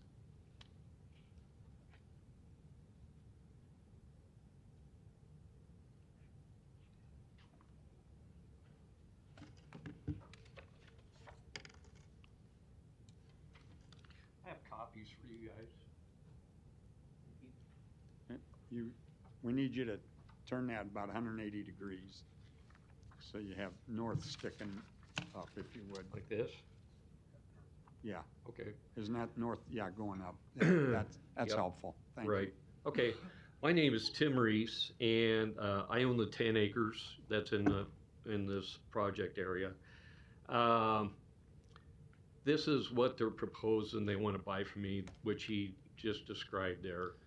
This crossover here is on 216th Street. It's a box culvert that they reinforced here a few years ago. The half-mile line is right here. And I don't want to sell this, because it's just, we've been there since 1986. I think there's other areas they can go across. They don't need to move that. That's part of 216th Street. What I would suggest is on this road, they talk, this is where they want to come across. Why can't they come down this road and meet 216th Street? They have this whole area here. They have a quarter-mile plus that they could cross this creek that they talk about and not even mess with me. I mean, I want to be a good neighbor. I know development's coming. It's going all around me. There's a sewer line going through in front of my place right now, which I understand. But they don't need my piece of property to make this project work. They can put a box culvert in, access 216th Street without messing with me at all, in my opinion. Tim, if they did, how does that line up with on the west side of 216? Well, this is Moore's property that he talked about right here. I think this D Street would line up just about straight across with the Moore's driveway. The other thing that's coming is That's just a driveway for now, somebody's lane for now. Right, Yeah. right. But Not the a- other thing that's going on in there, if I go to one more page here, excuse me, this dam that's going in, this Papio NRD dam, there's a development planned up here. From what I understand, there's 30 houses going on 30 acres. To get to that piece of property, they've been negotiating with the NRD to use this south driveway. This is a maintenance road for the Papio NRD to get to the dam and maintain everything. And from what I understand, that's how they're going to get to this development up here. The way that road comes out down here, it just connects just south of my place again, about where Moore's driveway is. And it's just south of the half-mile line. So I really don't see why they need my property. I really don't want traffic going right by my house. It makes sense that it lines up. We don't have three driveways just feet apart from each other. And it just looks like to me, by coming through my property, they're going to save a lot of money by not building a structure to the south. It's coming down to the developer's going to save a lot of money. It's going to cost me 12% of my land. And I really don't want the traffic there. And there's options there for them to access 216th Street without bothering me. I want to be a good neighbor. Tim, what about the grade change that Brent was talking about that was going to take place right on the south side of your property? I don't know anything about a grade change. I don't know, there is a floodplain through there. There's a sewer line going through there right now, but I missed that point on the grade change, I guess. Okay. No, I was asking you if you were aware of, because. You know, I asked about We'll bring Brent up. And yeah, I don't know what the grading plan is. You know, I've asked him if there's gonna be any retaining walls around my property, if they're gonna shave down the hills or something like that, because there's a pretty good hill all the way around me down there. The other thing is where this hill is here. This is a big hill. And if you come down here, I'd hate to be that house down at the bottom of that hill, especially on a day like today, because it's gonna be you know, they could be sliding down that hill. It's pretty good hill. You mean going from east to west? Yep, heading to the west, because they're gonna have to go down that hill and then make a right-hand turn, whereas if they made that the outlet right there, they would go right to 216th Street. I mean, that looks more feasible to me with a traffic flow and everything else that's going through there, because all the development that's happened back through here, this whole area back here is in houses right now, and they have to go all the way up to 4th Street, or I'm not sure how they get out there. But once this gets put in, there's gonna be a lot of traffic flow from this area that will come out here or come out this way. So the traffic flow is really gonna increase. And I don't want that in front of my place, I guess. Last thing I had, it's in your packet here.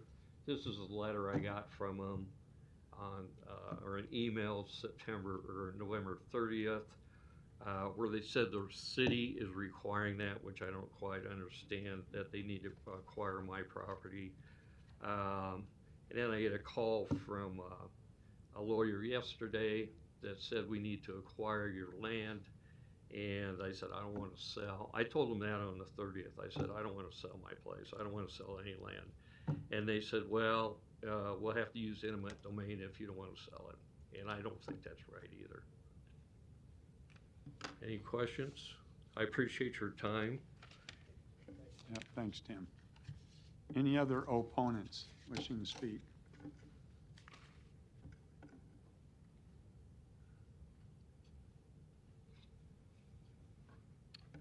Scott Moore, 4550 North 216th Street. Our family owns the 100 acres directly to the west. To clarify, I'm neither a proponent or an opponent. I'm more just really concerned, and we can have council come up and probably, hopefully, answer some questions. The main concern that I have is historically, first of all, I don't want any neighbors. I see them coming. It's unfortunate. By the way, my land is for sale. If you would like to entertain an offer, it won't be cheap. I know it's coming. It's happening. 30 years ago, I had 8 neighbors in 2 square miles. 25 years ago, I had 8 neighbors in 2 square miles. 20 years ago, same. 15 years ago, same.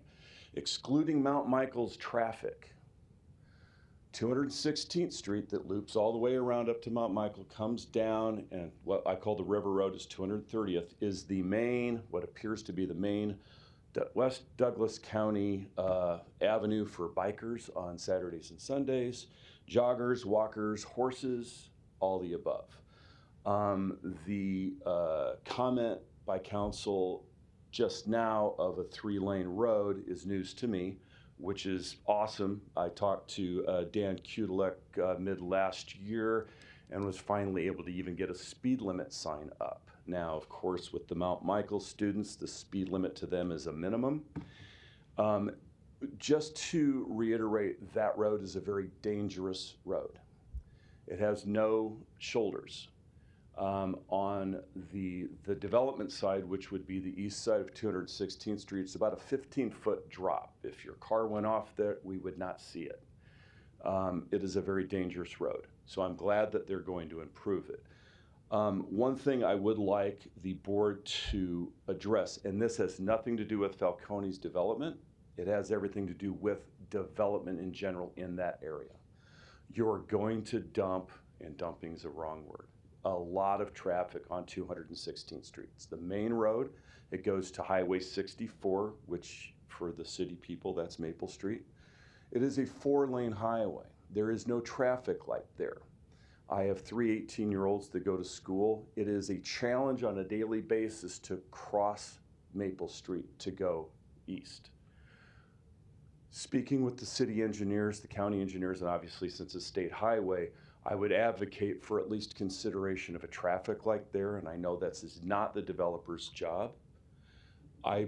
It's unfortunate that we're in a position where the city and the county seem to lag behind in infrastructure to development.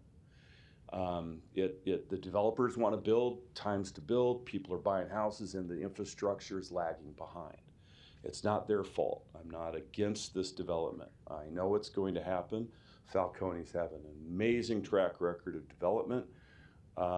They're a great operator so long as the other developers along that road. Excuse me. There is also going to be a grade school on 216th and Ida. I don't know if you've already approved it. It's my understanding the city or the Elkhorn Public Schools has already purchased that. So I am just advocating for consideration of the traffic in that area and what it does, because they're not going to take Fort Street, they're not going to take Ida Street, they're going to take 216th to Maple. They go to Fremont Valley, Waterloo, that's the road. I am, once again, all for the development aspect of it.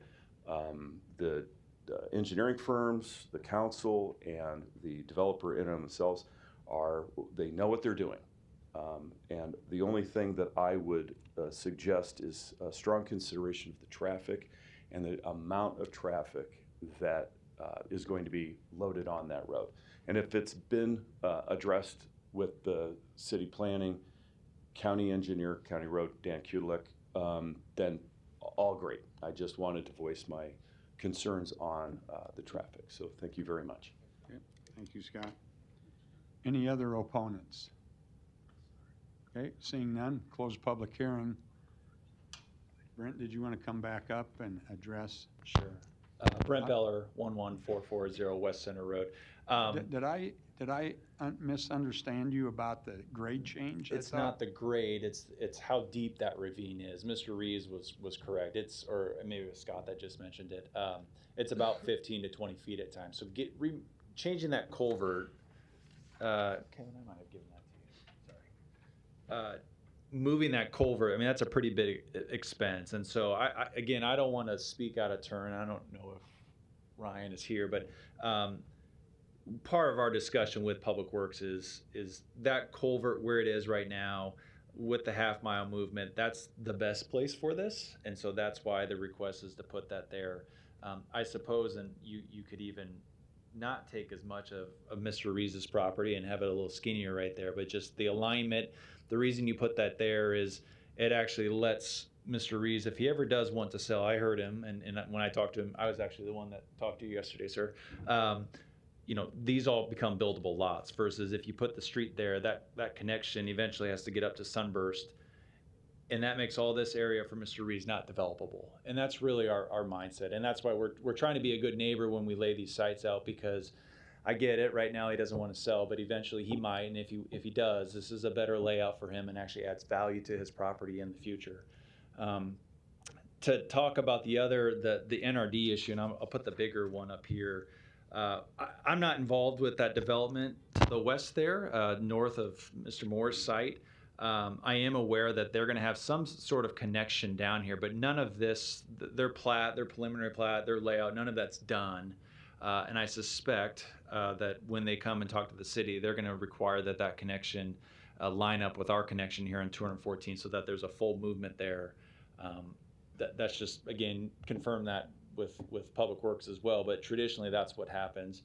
Lastly, on Mr. Moore's statement about traffic. So I can tell you Fort Street, this is SID 609. This is a Falcone-led development up here to the north. We're actually expanding with the county, with the SID right here in an interlocal to expand Fort Street. So that'll be a 3-lane as well. So we get it. Mr. Moore is exactly right. There's a lot of traffic engineers, there's a lot of attorneys and planners involved in all these projects. And the one thing we keep in mind is traffic. I don't know the answer to what's happening down here on 216th where it dead ends with Maple Street. I gotta believe that with the traffic impacts that the county, when they actually get to the expansion of 216th Street with us, that they'll look at a light there. But I don't know, and I honestly don't know the answer to that or how the county might address that, and the state I should say when it comes time for that.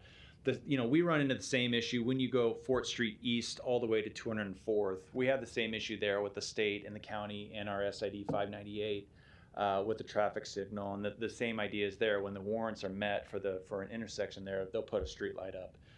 But again, we just, Mr. Moore's right. We don't have any say in that. We want safety too, but we don't dictate those sorts of things. So I think I answered all the questions, unless there's something else I missed. And Kevin, I don't know if you have anything to expand on. Yeah, I can. Kevin Sassy, Short Elliott Hendrickson, 15750 West Dodge Road, Suite 304. Just kind of piggybacking on that. So typically with the city, the way we have to come in on these half-mile points is typically you have a right-of-way 35 feet there and 35 feet right here. So 70-foot wide right-of-way that goes right over top of that section line. In this case, we wanted to avoid as much of that drainage area as possible. So that's why we shifted that north. And so that's why it's shown that way. We also showed it so that that road could come through and Tim Reese could sell that someday or develop it on his own and have lots that continue on the backside of ours. As you can see from this document right here. So he would have lots that back up against these lots that back to his property today. Right now, this is, I think Brent had mentioned it. Go ahead. Nope. Yeah, so this is the property line right there. I'm sorry, I kind of wrote on that, but we would be acquiring this ground right here, which is a little bit of right of way and one minor lot right there. But these back up to his property, and then in the future, someone would be able to take that road all the way through that connects to the Sunburst Avenue, which continues through all the way through Arborview as well. Instead of chopping off this area right here and then having to come through and connect to Sunburst that way. And then dealing with that culvert modification down here. So what you'd have to do is redesign this culvert or put a new culvert right there. So there's added costs there. And so what we're trying to do is coordinate with the NRD on their dam site. And they were in agreement with us on moving it. So now we have to also coordinate with Douglas County as well, per the recommendation report that we got. Will that culvert have to be moved when the NRD starts there? It'll be widened to a 3-lane in this section as part of our development. I believe later on, when the NRD goes in, puts their dam site in, it might be widened to a 4-lane at that point in time. I'd have to go back and review the plans that we got from HDR for that. But if it were widened to a 4-lane, yes, it would have to be expanded. For the 3-lane, it should be fine.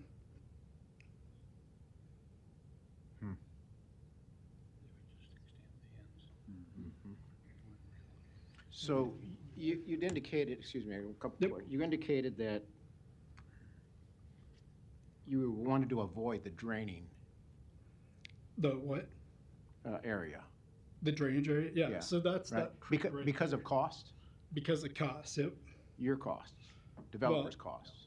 It'd be overall cost. It'd be SID cost. Overall cost. Yep. Yes, SID, so, okay.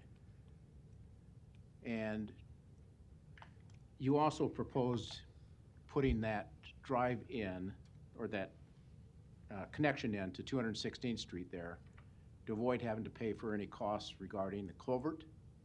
An additional culvert, yeah. So all of this is based on money? True. So, I mean, remember, everything that we do as far as the SID goes for, those are public dollars, of which the city of Omaha has to prove that to make sure that the debt ratio is under 4%. So the analysis that's done here is it worth installing a whole new culvert? I'm guessing at how many hundreds of thousands of dollars that is for a new culvert right there, versus trying to do an arm's length transaction with Mr. Rees to have something that avoids additional public debt. That's the goal, and that's usually what we do. I will tell you on every other development, and this is what I had told Mr. Rees yesterday. We're always sensitive to telling somebody that we have to take your property. We don't want to do that. We'd rather just buy it outright. On the 4 developments that we have to the north, we did the exact same thing. There's right-of-ways that we had to acquire, and those are all arm's length transactions. Usually the city standards is they use what the base value that we're acquiring the ground from the farmer or whoever's selling it, and we approach Mr. Rees in this sense and say this is what we paid for. If you look at what the NRD did, they actually got appraisals for that, and then they also looked at purchase agreements, and so their values differed based upon what their appraisal said or what their purchase agreement said. We would do the same here. No one wants to take anything, and again, like I mentioned, we're sensitive to even saying that. I'd rather it be an arm's length transaction, but that's just how this stuff is done from time to time. And I can't remember that street there that you said was eventually going to connect into Sunburst Avenue. Yeah, Sunburst. So, Mr. Morris, and this was your question too, and it's important to get this right. So this is Sunburst as you come west. What we're saying is by lining this street up right here and coming onto Mr. Rees' property, eventually, because our city, and we support connectivity, this street's going to come through like this. Mm-hmm. So when you come east on Sunburst, the way we're laying this out allows, if Mr. Rees ever decides that he does want to sell his property, he will have buildable lots here. Sure. If we shorten this and bring it down here, he's not going to have buildable lots here. And so that's where we're trying to say. And again, we're obviously biased, but that does benefit his property in the event he ever does want to sell it. And Sunburst is already... It's already there. It already connects to another. Yep. So this is correct? the Arbor View. This is Sunburst. We're just connecting that per this, the street design plan for this area to connect it with 216th Street. So if I'm looking at that right, that Sunburst to the east there. Right here. Right. So if you I don't know if you modified your plan any so that Sunburst could come more, instead of curved like you've got, straight. Go straight, instead of curving to the northwest, go straight west. Yep, and even if you did that, and I'm playing engineer here, It would have to, you're still going to run down here. Major modifications to your site plan there. Well, not just that, it's that culvert again, and where we're tying into, keep in mind, the other thing I didn't touch on is there's a large interceptor sewer that we're currently building right now for all that development up north. That's, a city master plan interceptor sewer. That interceptor sewer comes down here and actually goes right through there too. So and that's being constructed right now. So we're also being mindful of that. So it's kind of this is a pressure point for this whole area, is that you have the half mile, you have the interceptor, you have this culvert, and you have a 20-foot ravine right there, and it all just happens to be right next to Mr. Rees' property. Just a second, Brent. Ryan, would you come up, please?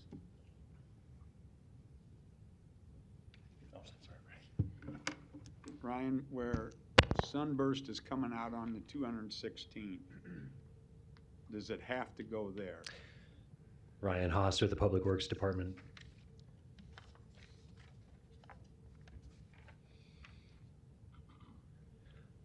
So I apologize, I maybe could have expanded a little more on this morning. I never know necessarily how much background information is necessary. This is a complicated situation. So if you take a look at what's going on here, and for just 1 minute, forget about any drainage way. Let's just say it was flat and dry. This development would need an intersection which ties in to 216th Street. It would need to line up with the corresponding intersection on the west side, wherever that happens. It was mentioned earlier, I believe by Mr. Beller, we can't support, it's not a safe situation, it's not a good design. We can't support having offset T intersections. Yeah. So it needs to be consolidated at a single point. And the other thing that will happen as part of the development, generally by one SID or by collectively by multiple SIDs as development occurs, is 216th Street will be widened to 3 lanes. So we know what the requirements are generally, that there needs to be an intersection here which has aligned side streets on both the east and west side. And we know where that 216th Street needs to be widened to 3 lanes. We also know that, bringing back in the topography, that there's the creek, and we have an existing culvert. So the overall question and where we kind of identified it and set it up for further coordination to occur, I'm going to read the condition just verbatim so you know what we're recommending. Number 6, the location of the intersection of 216th Street and Sunburst Avenue may need to be relocated, subject to concurrence by Douglas County, the NRD, and the Haven subdivision. So if you remember, several months back, we did have a preliminary plat that came through called the Haven, and their street connection to 216th originally was contemplated in this general vicinity. But again, we now that we know that we have this subdivision on the east side, we do need to have that overall coordination. We need to loop in the Haven development team. We need to loop back in the NRD. We need Douglas County to weigh in as well. So we need to identify collectively the location of that intersection.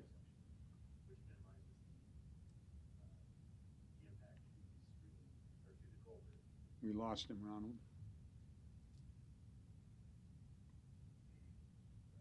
So we need to Thank you. So we need to identify the location collectively with the NRD and Douglas County, which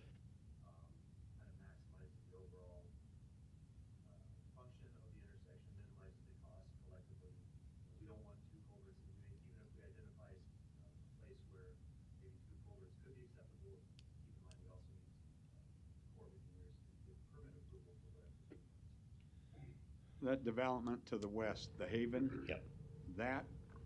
That street can at this point during design, it can drop down a little further, correct? down here. Yeah. Tim was saying they're gonna use, I think that's Scott Moore's lane at this time. So that street meandering down. So this one, yes, Yeah, that's it can drop into any place. Well, no, not any place Yeah. because there are dam designs. Yeah, So I got that. it's, that complicates matters, Yeah. obviously. Yeah. And that's why we need the NRDs to weigh in, because they've put some substantial amount of preliminary design work into this. I mean, it doesn't show up very well, but I'll lay my pin across. That's the dam right there. Yeah. And then the spillway runs around the dam on this side here. So you can see the road has to run around the spillway. It Around can't the approach. spillway to Yeah. the south. Yeah. I used a poor choice of words there, but it could continue on down with that road, the access road to Yeah. the Haven. Okay. So we're comfortable with conditional approval, knowing that we need to loop in several other entities, NRD, Douglas County, the Haven, to kind of get around a table and figure out where's the best location for this intersection to occur. And that would have to be resolved, obviously, by the time we come back So right with the now, final plat. what they've got on their plan is not, we don't know that to be the best location of Sunburst. That's correct. It could be, Okay. but it could need to move as well. Okay. I did want to, if I could, address some of the concerns from Mr. Reese. It's always a sensitive issue when we have an adjacent property which is not part of a development. And the reason for that is we need to set things up to keep in mind the long term. If and when Mr. Reese or some future property owner 100 years from now decided they finally wanted to redevelop, we need to make sure that the infrastructure for that development fits in with what we're proposing now. And so we actually asked this development team to set up their street stubs to allow for that, to allow for a sensible way of Mr. Reese's property to develop. Now, he could live there for 100 years, and that's fine. That's his right. He doesn't have to make any changes to his property or ever sell. However, and it's as a last resort, but there's certain things, sanitary sewers that's a good example. They flow by gravity. There's certain things that we can avoid as far as acquisitions of easements. There's certain things as far as roadway infrastructure that we don't have a choice but to have SIDs facilitate the acquisition to incorporate that into their development. Sometimes that does involve, or oftentimes it's a fairly regular or frequent recommended condition of approval that the development team, the SID, and the developer provide for the acquisition of those little pieces of ground on the little corner there where their street needs to tie into the major street, because we know that's the most appropriate location. So It does happen all the time. We only use it as a last resort, or if absolutely necessary. In this case, I would suggest that some acquisition may end up being necessary. So how does that work logistically?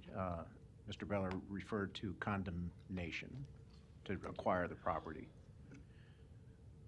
So can anybody just say, I'm gonna, you know, if you don't give us what we want, I'm just gonna condemn your property and I'm gonna take it from you anyway? We always ask for,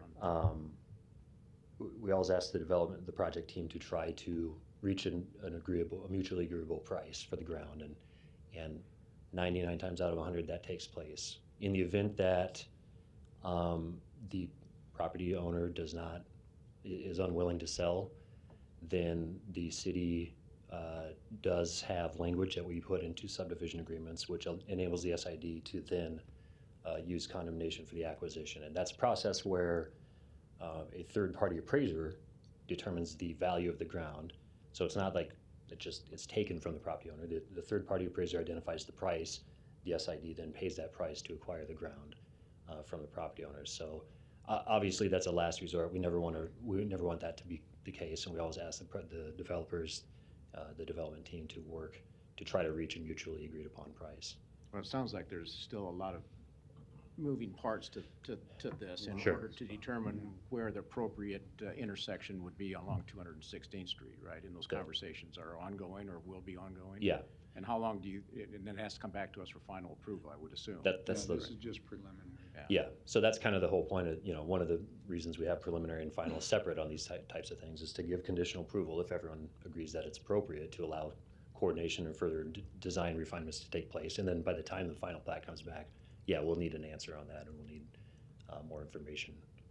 Hey, Ryan, while you're up here, Mr. Moore had some questions about, traffic signals or stop signs or something that with the added traffic. Have we looked at that yet, or is that going to have to be a combination with state and county, and maybe you could help him out? Thank you for the reminder. It's a great question. We have the Haven on the west side. We've got this proposed plat running north from Fort. We have the fifth stage of Estancia. Then we have Calarasa, which includes an elementary school. So each of these SIDs is required to widen their adjacent arterial street to 3 lanes so that we can get the left turn lanes where their side streets tie into the major street. So that's one way of addressing the traffic generated by these developments. Now, he is correct.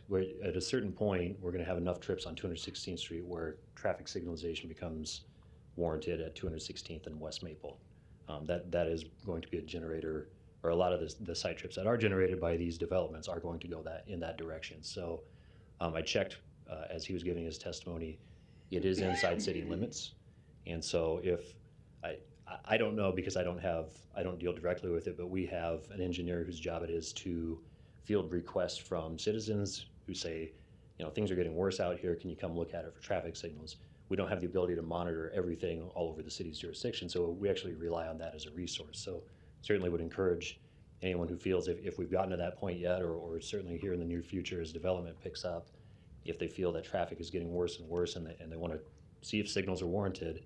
Now, just because we get the request doesn't mean we go out and put them in right away. We have to study the intersection, measure the volumes, and there's federal standards that we use. But once we do meet those warrants, and if we get the concurrence from Department of Transportation, because it also is a state highway, then that's something that the city would look to construct at that time. Thank you, Ryan. Thank you. Can I approach again? I'm sorry. I just want to introduce. Sure, Scott. Yeah, I closed the public hearing, but come ahead. Give your name and I am name and address. Yep, Scott Moore, 4550 North 216th Street.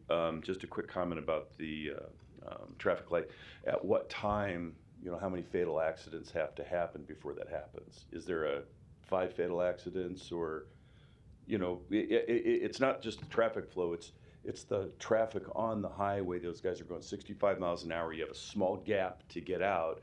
And at 3:30 in the afternoon, when you have the 30 kids backed up from Mount Michael, they're jumping out. Just stating that, maybe that's an engineering issue. If you want some insight on the NRD, I dealt with the NRD quite extensively over the last 5 to 6 years. We don't know when their dam's gonna be built. We don't know when the Haven's gonna do, they don't even have their final plat yet. I know that they don't even have their SID lined up. So they, and then, how long is it gonna take for the warrants to be, exhausted? 5, 10, 15 years, Just throwing that out there. I'm not a proponent. I just want to make sure it's done right and in a manner that benefits the community. So I appreciate it. Thank you all very much. Okay, thank you. Well, since I let Scott, Tim, come on down. Name and address again. Tim Reese, 4545 North 216th Street. I just wanted to add one more thing here. They're putting this street through there. The county's not going to move this box culvert. They remodeled that 4 or 5 years ago. They widened it, for bike lanes and everything else. So, but this box culvert, I really feel all they have to do is that would be their access down here off D Street. If they buy this from me for, $80,000 or something like that, there's a lot there, there's a lot there, there's $120,000 worth of lots. That just paid for everything. So this is a no cost for them if they go this way. They're just trying to save money at my expense, I feel. Well, and I really feel that that intersection should be south to Okay. line up with the other developments that's going on. And you heard Ryan with Public Works here. This isn't in stone yet. Right, There's a right. lot of things that have to come together and a lot of entities that are And I working, appreciate so. that. But they talk about this Sunburst Avenue coming through here.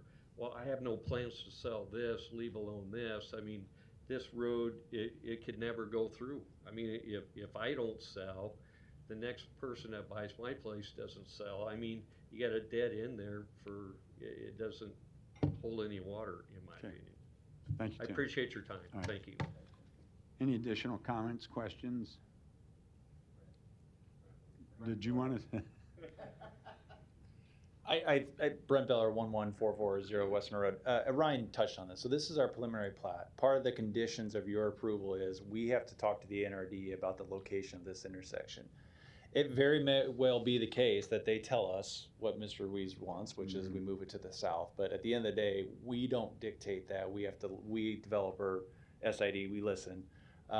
So if they tell us that they want us to move that, that's part of your condition of approval. So I just want to make sure that we are clear on that. As far as our preliminary plat goes, we will be in front of you again with the final We plat. understand that. All right. Thank you, Brent. Eric, you want to add anything? Just introduce a few new topics that haven't been talked about. So I want to elaborate on 216th Street or connections. The report does talk about a few trails. So we talked about some of that in the pre-meeting. Just wanted to briefly mention that.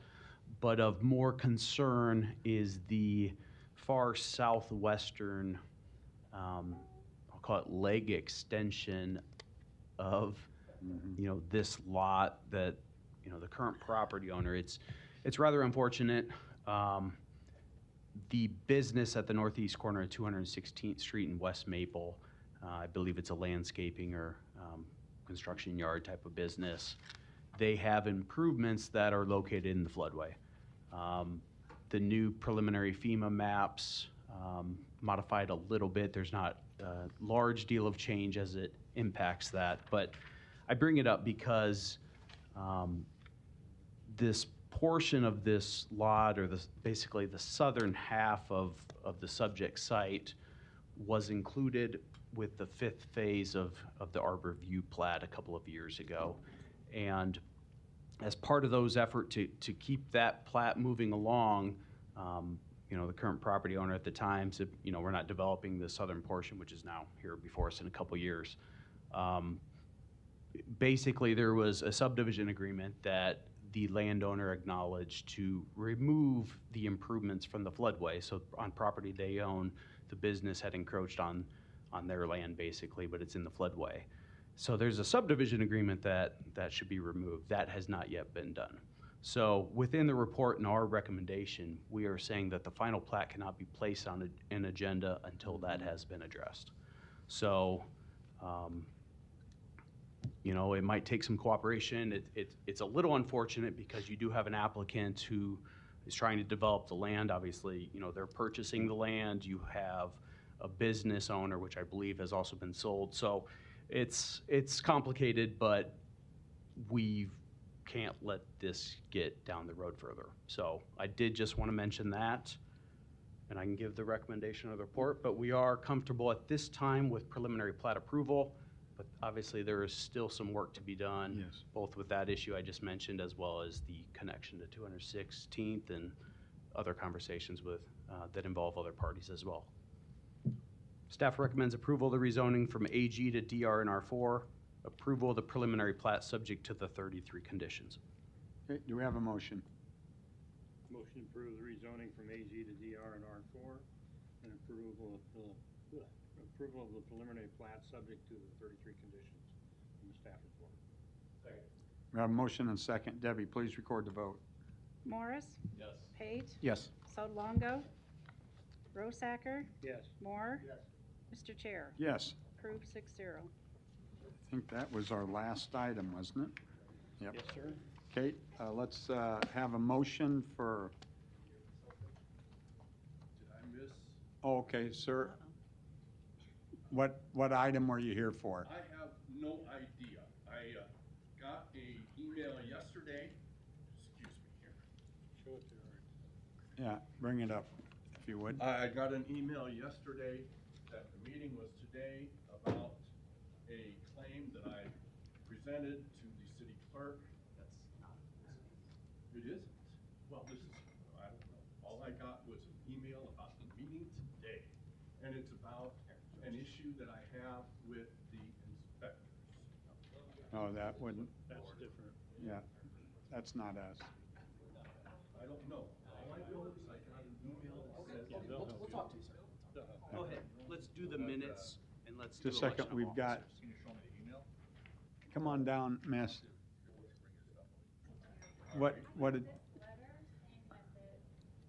going to get some additional information on something that was planning to be built behind my house. WD Investments? Yeah, and I don't think we got any of this on. Was that on for, That was number 12 laid over. okay. So what But- does that mean?